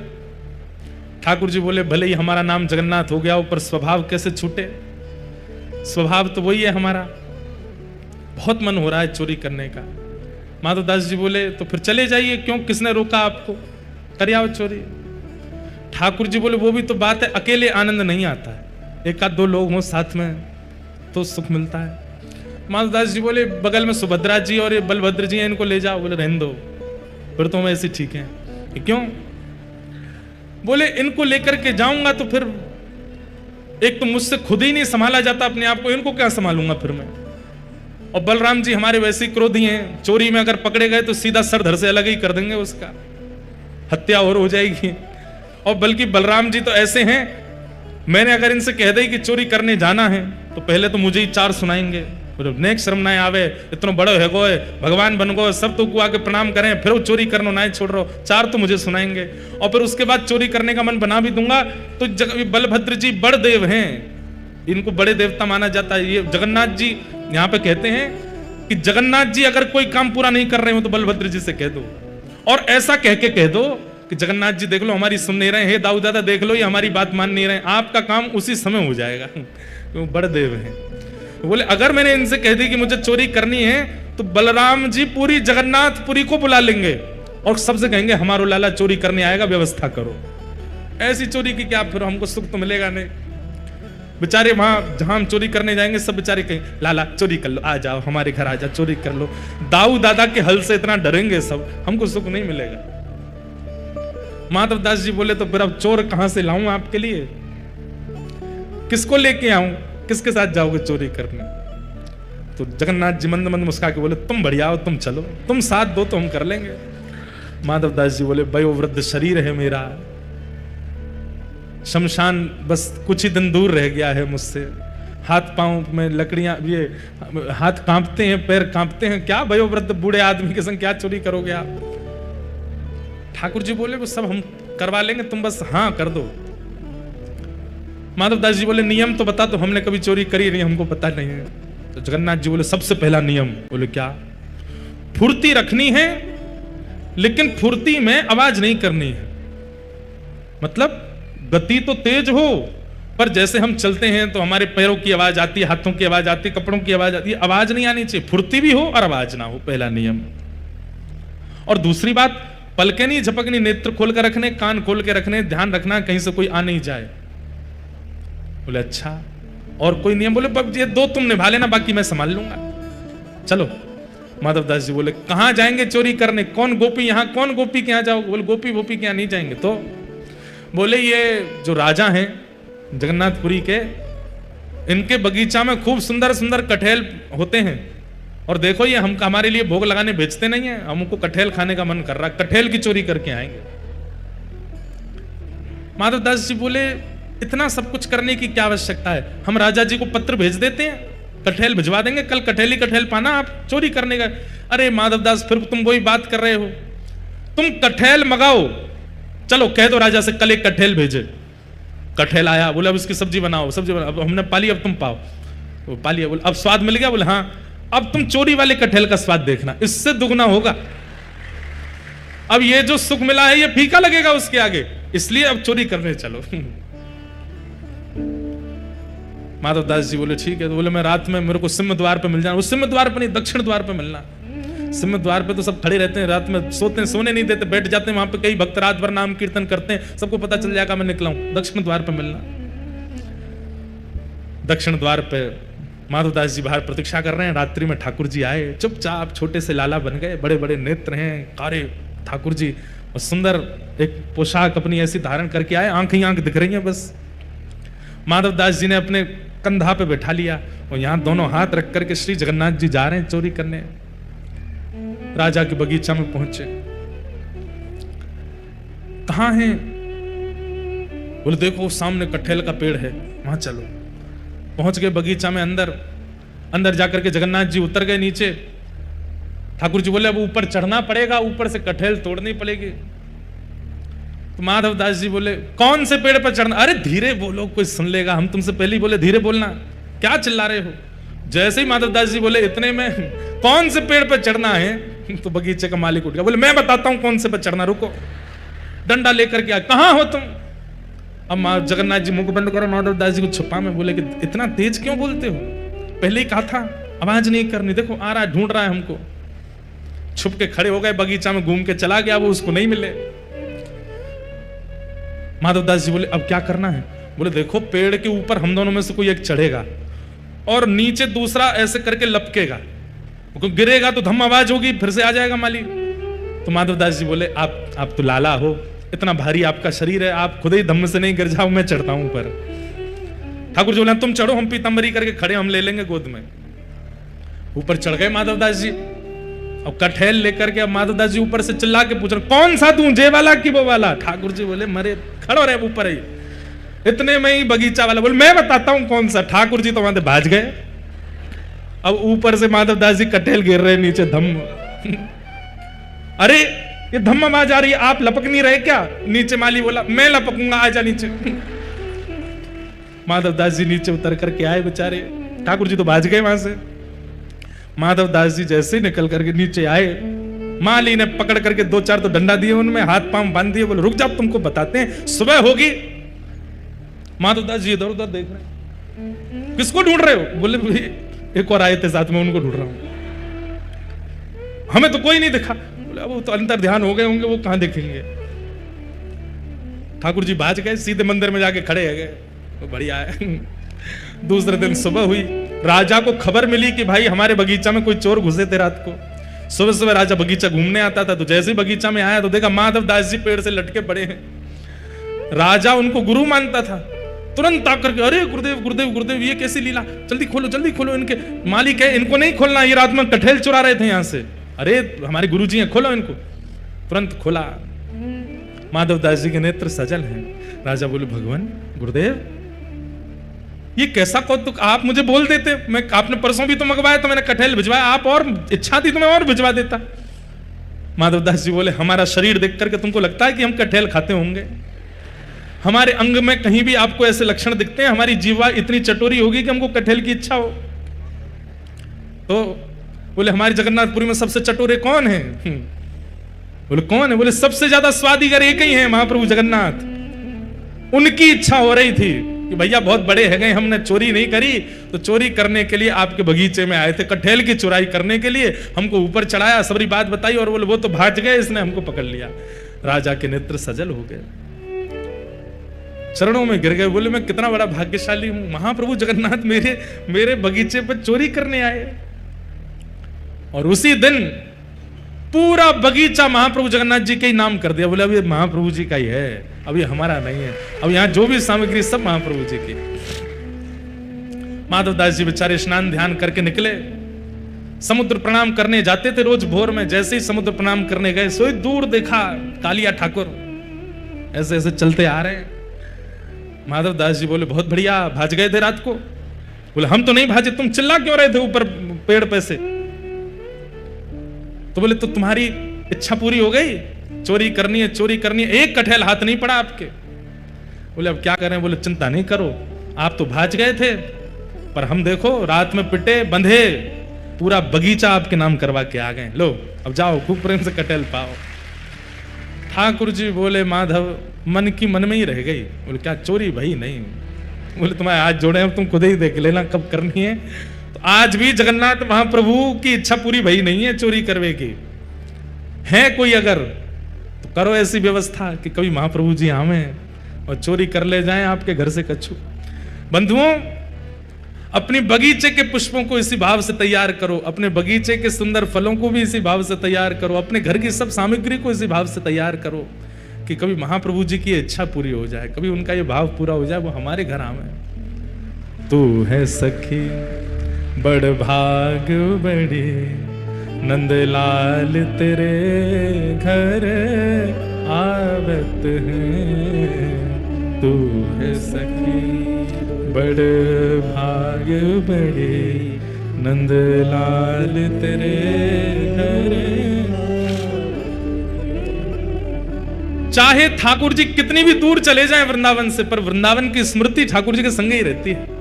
वृंदावन की लीला ठाकुर जी कहीं नहीं छोड़ते। श्रीनाथ जी चोरी करते हैं, हमारे जगन्नाथ जी चोरी करते हैं, वहां द्वारिकाधीश चोरी करते हैं। बद्रीनाथ भगवान बेचारे वो तो तपस्या में वो कर नहीं रहे, पर करते तो वो भी होंगे, छोड़ नहीं सकते। ऐसे हमारे महाप्रभु जगन्नाथ, कैसा अनुग्रह है ठाकुर जी का अपने भक्तों के ऊपर।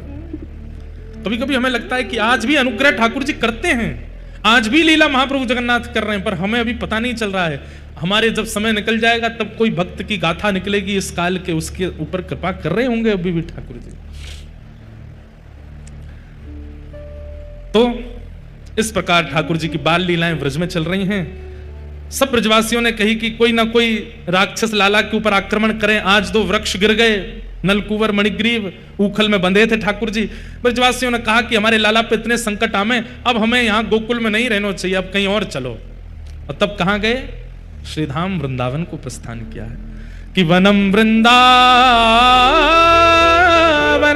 नाम पशव्यम नवकाननम। वृंदावन चलो, वृंदावन चलो, वहां जाकर के विराजेंगे और वहीं रहकर के लाला की सेवा करेंगे। किशोरी जी के हृदय से प्रकट हुआ है वृंदावन, इसीलिए वृंदावन रसामृत पद में गाया, श्यामा हृदय कमल सो प्रगट्यो।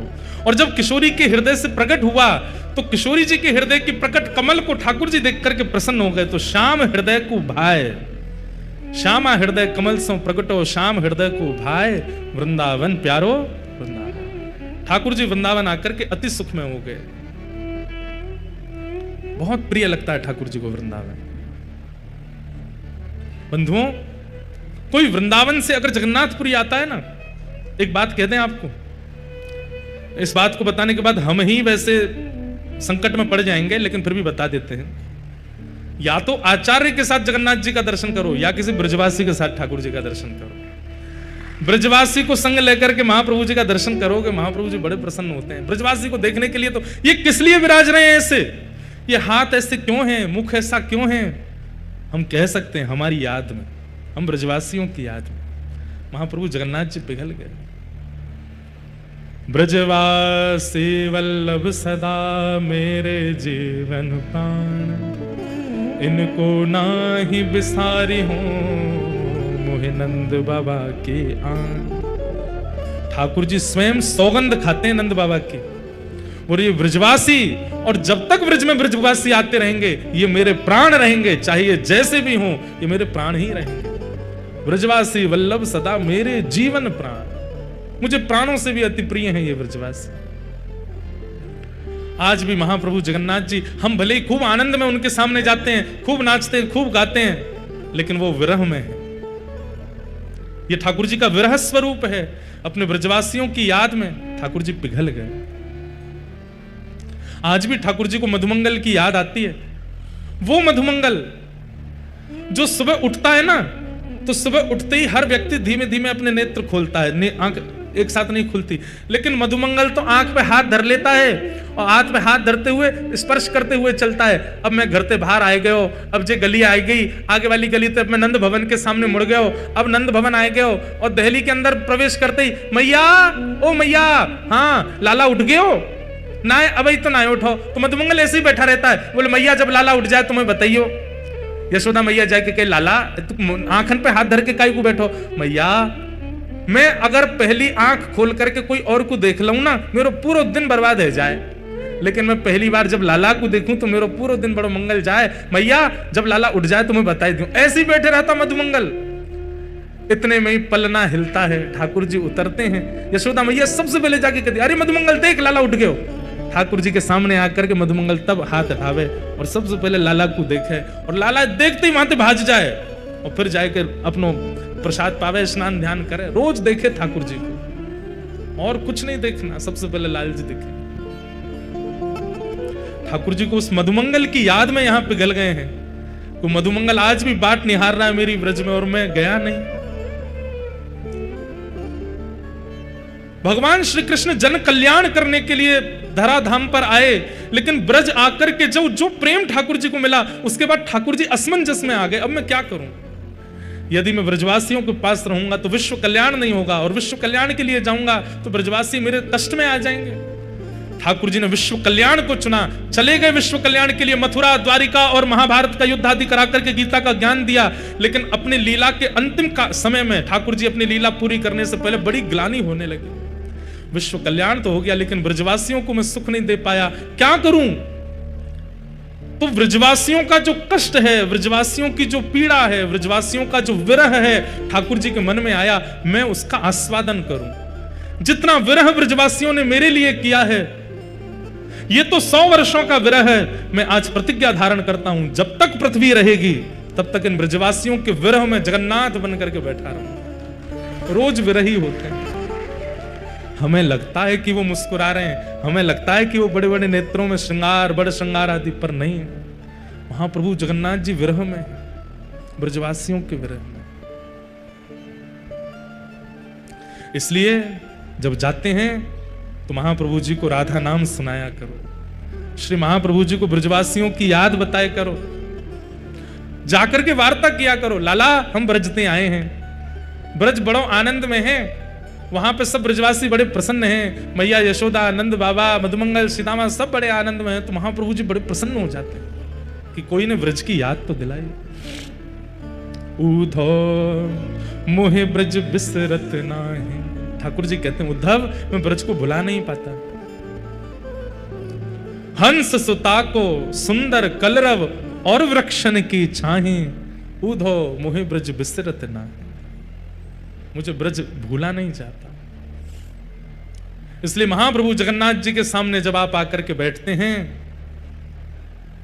तब किसी भी कोने में मंदिर में चले जाइए, कोई सबको सुनाई दे इतना तेज करने की आवश्यकता नहीं है। केवल मन में जगन्नाथ जी को बिठा लो और महाप्रभु जी से कहो, हे महाप्रभु आप पीड़ा में मत रहो, आप विरह में मत रहो, देखो हम पूरा व्रज अपने हृदय में लेके आए, आप दर्शन करो और अपने हृदय में व्रज प्रकट करके महाप्रभु जी को उस व्रज में ले जाओ। यशोदा मैया की गोद में बिठा दो, अपने मन में नंद बाबा की गोद में बिठा दो, किशोरी जी के बगल में बिठा दो, कुंज निकुंज यमुना के पुलिन पर घुमा लाओ जगन्नाथ जी को। ये उपकार कीजिए जगन्नाथपुरी आकर के, अपने हृदय रूपी व्रज में महाप्रभु जगन्नाथ जी को रमण कराओ। ठाकुर जी प्रसन्न होते हैं।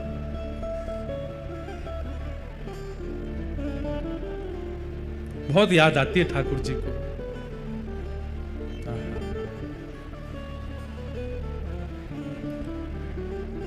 और महाप्रभु जी यहां पता है क्या गा रहे हैं, किस भाव में हैं? राधे राधे करुणामयी कृष्ण प्यारी, मेरी सुधली जो श्री वृषभानु दुलारी।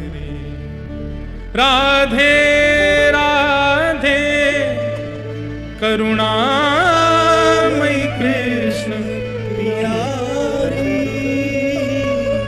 मेरी सुधली श्री कृष्ण। बंधुओं, जब आप वृंदावन जाते हैं ना, तो वृंदावन के एक एक गली मोहल्ला कुंज निकुंज सबका दर्शन करके अपने हृदय में उसकी स्मृति बना लो।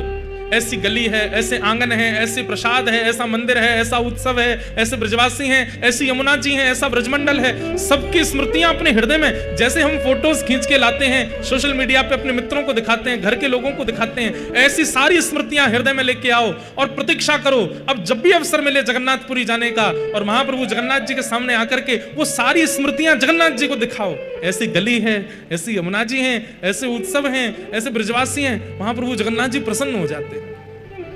कोई ने मुझको व्रज की याद दिलाई है, कोई ने मुझको वृंदावन की याद दिलाई है, वृंदावन को स्मरण करायो है।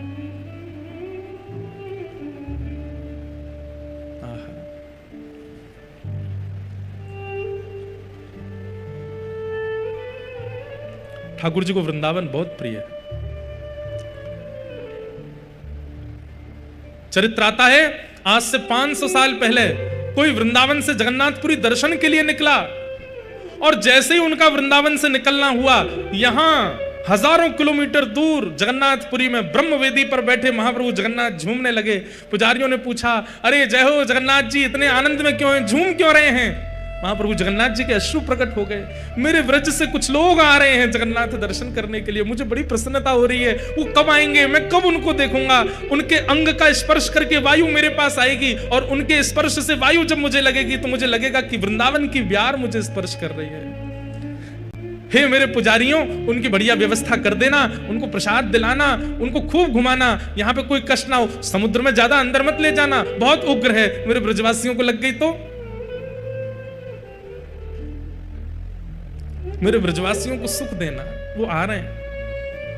महाप्रभु जी इतने प्रसन्न हो जाते हैं ब्रजवासियों के आने के भाव। इसलिए जगन्नाथपुरी आने का ये कोई शास्त्रीय बात नहीं, पर मैं अपने हृदय से कह रहा हूं, जगन्नाथपुरी अगर कोई बंबई से आ रहा है, दक्षिण से आ रहा है, उत्तर से आ रहा, कहीं से आ रहे हो, अगर संभव हो सके तो एक बार पहले वृंदावन चले जाओ और वृंदावन की स्मृति लेके फिर जगन्नाथ आओ।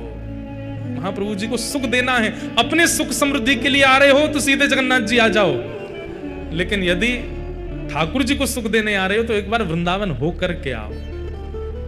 महाप्रभु जी को सारी स्मृतियां बता दो, महाप्रभु जी प्रसन्न हो जाते हैं। ठाकुर जी वृंदावन आए, वृंदावन आकर के भगवान ने अनेक लीलाएं की।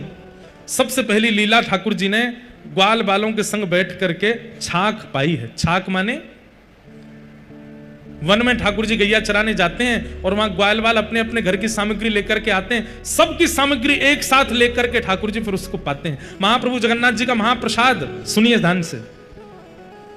एक पत्तल में एक व्यक्ति बैठ करके पा रहा है तो समझो कि वो महाप्रसाद पा रहा है, लेकिन एक ही पत्तल में 4 लोग बैठे हैं, कोई कहीं से दाल मां मिला रहा है, कहीं से चावल मिला के, तो ठाकुर जी बड़े प्रसन्न होते हैं, वाह मेरी छाक लीला है रही है, क्योंकि ठाकुर जी भी तो ऐसी छाक पाते हैं।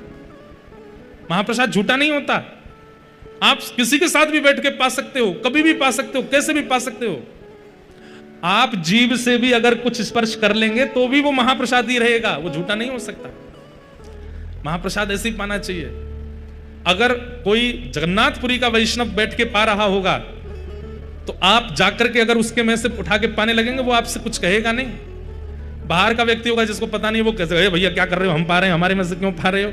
लेकिन महाप्रभु के महाप्रसाद का ही नियम है, अगर जगन्नाथपुरी का व्यक्ति पा रहा होगा जिससे पता है महाप्रसाद की महिमा, आप जाकर के बैठिए, उसके पत्तल में पाने लगिए, वो और स्थान भले ही परिचय नहीं, नाम भी नहीं पता, वो कहेगा आओ बैठो पाओ, खूब प्रेम से पाओ। कोई पत्तल से उठ गया पा करके, वो पत्तल पड़ी है, आप उसमें पुनः महाप्रसाद लेके पा सकते हो, वो झूठी नहीं होती। तुलसी दल की तरह है, यहां खप्पर मिल जाए, फूटे हुए मिट्टी के बर्तन मिल जाए, उनमें जितने चावल बचे भाई में दाल में मिलाओ, प्रेम से पालो। महाप्रसाद अद्भुत है, यहाँ पे अप्रस ही है सब कुछ भी स्पर्श से झूठा कूटा नहीं होता। मतलब देखो कैसी भावना आई चित्त में कि विश्व में मंदिरों के गर्भगृह अप्रस होते हैं, पर महाप्रभु जगन्नाथ जी का पूरा क्षेत्र अप्रस है। यहां पे कुछ भी अपवित्र नहीं होता, सब पवित्र है। ठाकुर जी ने छाक लीला की, छाक लीला के बाद ठाकुर जी ने कई लीलाएं व्रज में की। कालिया मर्दन लीला की आज हमने प्रारंभ में ही सुन ली। सब लीलाएं करते हुए एक दिन ठाकुर जी आए तो देखे 56 भोग बन रहे हैं। मैया से जाए करके कही, मैया जी कौन के काजे बननो है? मैया बोली, लाला बाबा ते जाके पूछ। ठाकुर जी ने बाबा ते जाके पूछी। बाबा बोले, लाला हम ब्रजवासीन के देवता इंद्र महाराज हैं। आज देखो कल ठाकुर जी का जन्मोत्सव होना था तो भी इंद्रदेव आ गए, आज 56 भोग उत्सव होना है तो इंद्रदेव आ गए हैं। आज भी आकाश में बैठे हैं, हमें तो लगा 56 भोग लगते ही वर्षा होने लगेगी या है रही होगी बात। ठाकुर जी मधुर, ये सब संकेतों से ठाकुर जी प्रस्तुत कर रहे हैं कि ठाकुर जी उत्सव में आ रहे हैं। इसलिए जैसी कथा हो रही वैसा ही सब माहौल बनना है। तो इंद्र की पूजा हम यामारे करें क्योंकि हम किसान हैं। इंद्र अगर हमसे प्रसन्न रहेंगे तो हमारी खेती बाड़ी में अतिवृष्टि, अनावृष्टि, ओलावृष्टि नहीं होगी। जब वर्षा करनी चाहिए तभी करेंगे और जब नहीं करनी चाहिए तब नहीं करेंगे। इसलिए इंद्र को प्रसन्न करने के लिए हम साल में एक बार 56 भोग लगाते हैं। ठाकुर जी बोले तो फिर सूर्य ने कहा बिगाड़ो है, बाकी भी पूजा करो। चंद्रमा ने कहा तुम्हारो कछु चुरा लियो, बाकी भी पूजा करो। वरुण देव की कृपा से ही तो जल सिंचन होवे, उनकी भी पूजा करो। वायु देव की कृपा से हमारी फसल लहरावे, उनकी भी कृपा करो, उनकी भी पूजा करो। अकेले इंद्र को पूजवे से कहा होएगो 33 कोटि देवतान को पूजो। कई लोग प्रश्न करते हैं कि महाराज जी 33 प्रकार के देवी देवता हैं कि 33 करोड़ देवी देवता हैं? अब देखो इसकी बात ऐसी है, जैसे मंत्रिमंडल अनेक हैं पर मंत्रियों के नीचे काम करने वाले अनेक लोग होते हैं, ऐसे 33 प्रकार के देवता हैं और हर देवता के नीचे 1-1 करोड़ सेवक हैं। तो अपने आप 33 करोड़ हो जाएंगे। तो इस असमंजस में मत पड़ो कि 33 प्रकार हैं कि 33 करोड़ हैं। हमारे तो एक ही हैं, देवों के देव, नाथों के नाथ जगन्नाथ। यही हैं, सबरे 33 कोटि इनमें ही बैठे हैं, इनसे ही प्रकट हैं, इनमें ही विलीन हैं। तो ठाकुर जी बोले 33 कोटि देवता हैं, सबकी पूजा करो। अकेले एक की पूजा से कहा चले को। लेकिन 33 कोटि देवताओं को अगर प्रसन्न करना हो तो 33 कोटि देवता एकमात्र नारायण में विराजमान है और वही नारायण हमारे व्रज में श्री गोवर्धन रूप में विराजमान है, उनकी पूजा करो। सब ब्रजवासी बोले, लाला हमें कहां मिलेगो? बोले गिरिराज पूजोगे तो साक्षात गिरिराज धरण श्री गोवर्धन नाथ प्रकट है करके दर्शन देंगे। आपने इंद्र के कभी दर्शन नहीं किए होंगे पर हमारे गिरिराज बाबा तो प्रकट हुए के दर्शन देंगे। सब चलो। और सब ब्रजवासी लाला की बात मान करके श्री गोवर्धन जा रहे हैं। तू एक बार आ जा गिरिराज की शरण में, तू एक बार आ जा गिरिराज की शरण में, तू एक बार आ जा गिरिराज की शरण में, तू एक बार आ जा। सब ब्रजवासी अपनी अपनी बैलगाड़ियों में 56 भोग सजा करके लेकर के जा रहे हैं। महाप्रभु श्री गिरिराज धरण को भोजन कराने के लिए, प्रसाद पवाने के लिए, प्रसन्न करने के लिए आगे आगे कृष्ण बलराम चल रहे हैं और पीछे सब ब्रजवासी चल रहे हैं, नाचते गाते हुए जा रहे हैं। ओ गिरिराज की शरण में, महाराज की शरण में, गिरिराज की शरण में, महाराज की शरण में, गिरिराज की शरण में, महाराज की शरण में, गिरिराज की शरण में, महाराज की शरण में, जीवन सफल बना जा गिरिराज की शरण में, जीवन सफल बना जा गिरिराज की शरण में, तू एक बार आ जा गिरिराज की शरण में, तू एक बार आ जा गिरिराज श्री गिरिराज धरण की।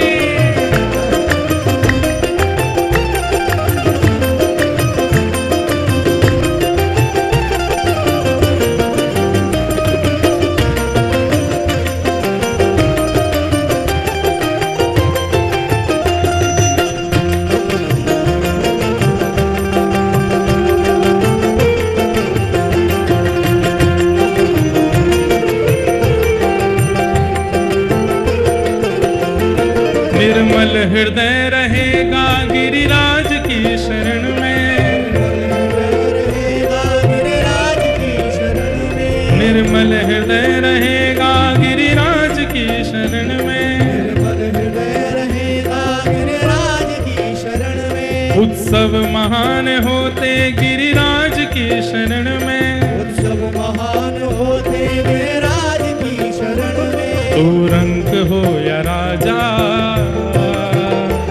गिरिराज की शरण में, तू रंक हो या राजा गिरिराज की शरण तो तू एक बार आजा गिरिराज की शरण में।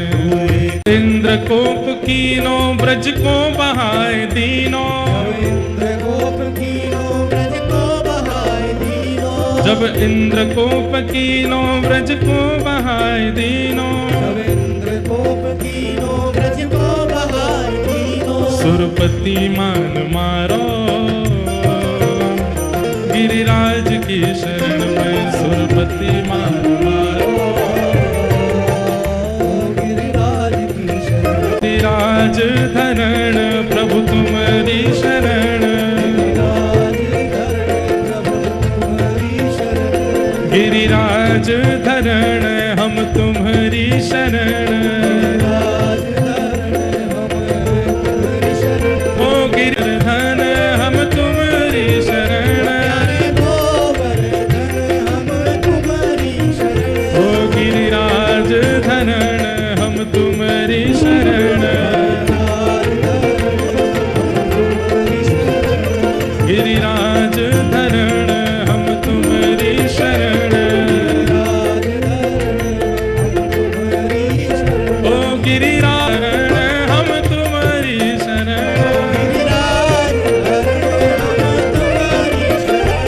गिरिराज धरण हम तुम्हारी शरण, ओ गिरिराज धरण हम तुम्हारी शरण, गिरिराज धरण हम तुम्हारी शरण, तू एक बार आजा गिरिराज की शरण में, तू एक बार राजा गिरिराज की शरण, ओ जीवन सफल बना जा गिरिराज की शरण में, जीवन सफल बना जा, और गिरिराज धरण की श्याम सुंदर श्री यमुने महारानी गोवर्धन नाथ की जय जय श्री राम। सब ब्रजवासियों को लेकर के ठाकुर जी गोवर्धनपुर पहुंचे और वहां जाकर के 56 भोग सामग्री लगाई। श्री गिरिराज बाबा खूब प्रेम प्रसन्न मगन है करके प्रेम से भोग अरोग रहे हैं। आज श्री गिरिराज जी को प्रसाद अरोगने दें। गिरिवर धारण लीला ये कल के सत्र में हम करेंगे।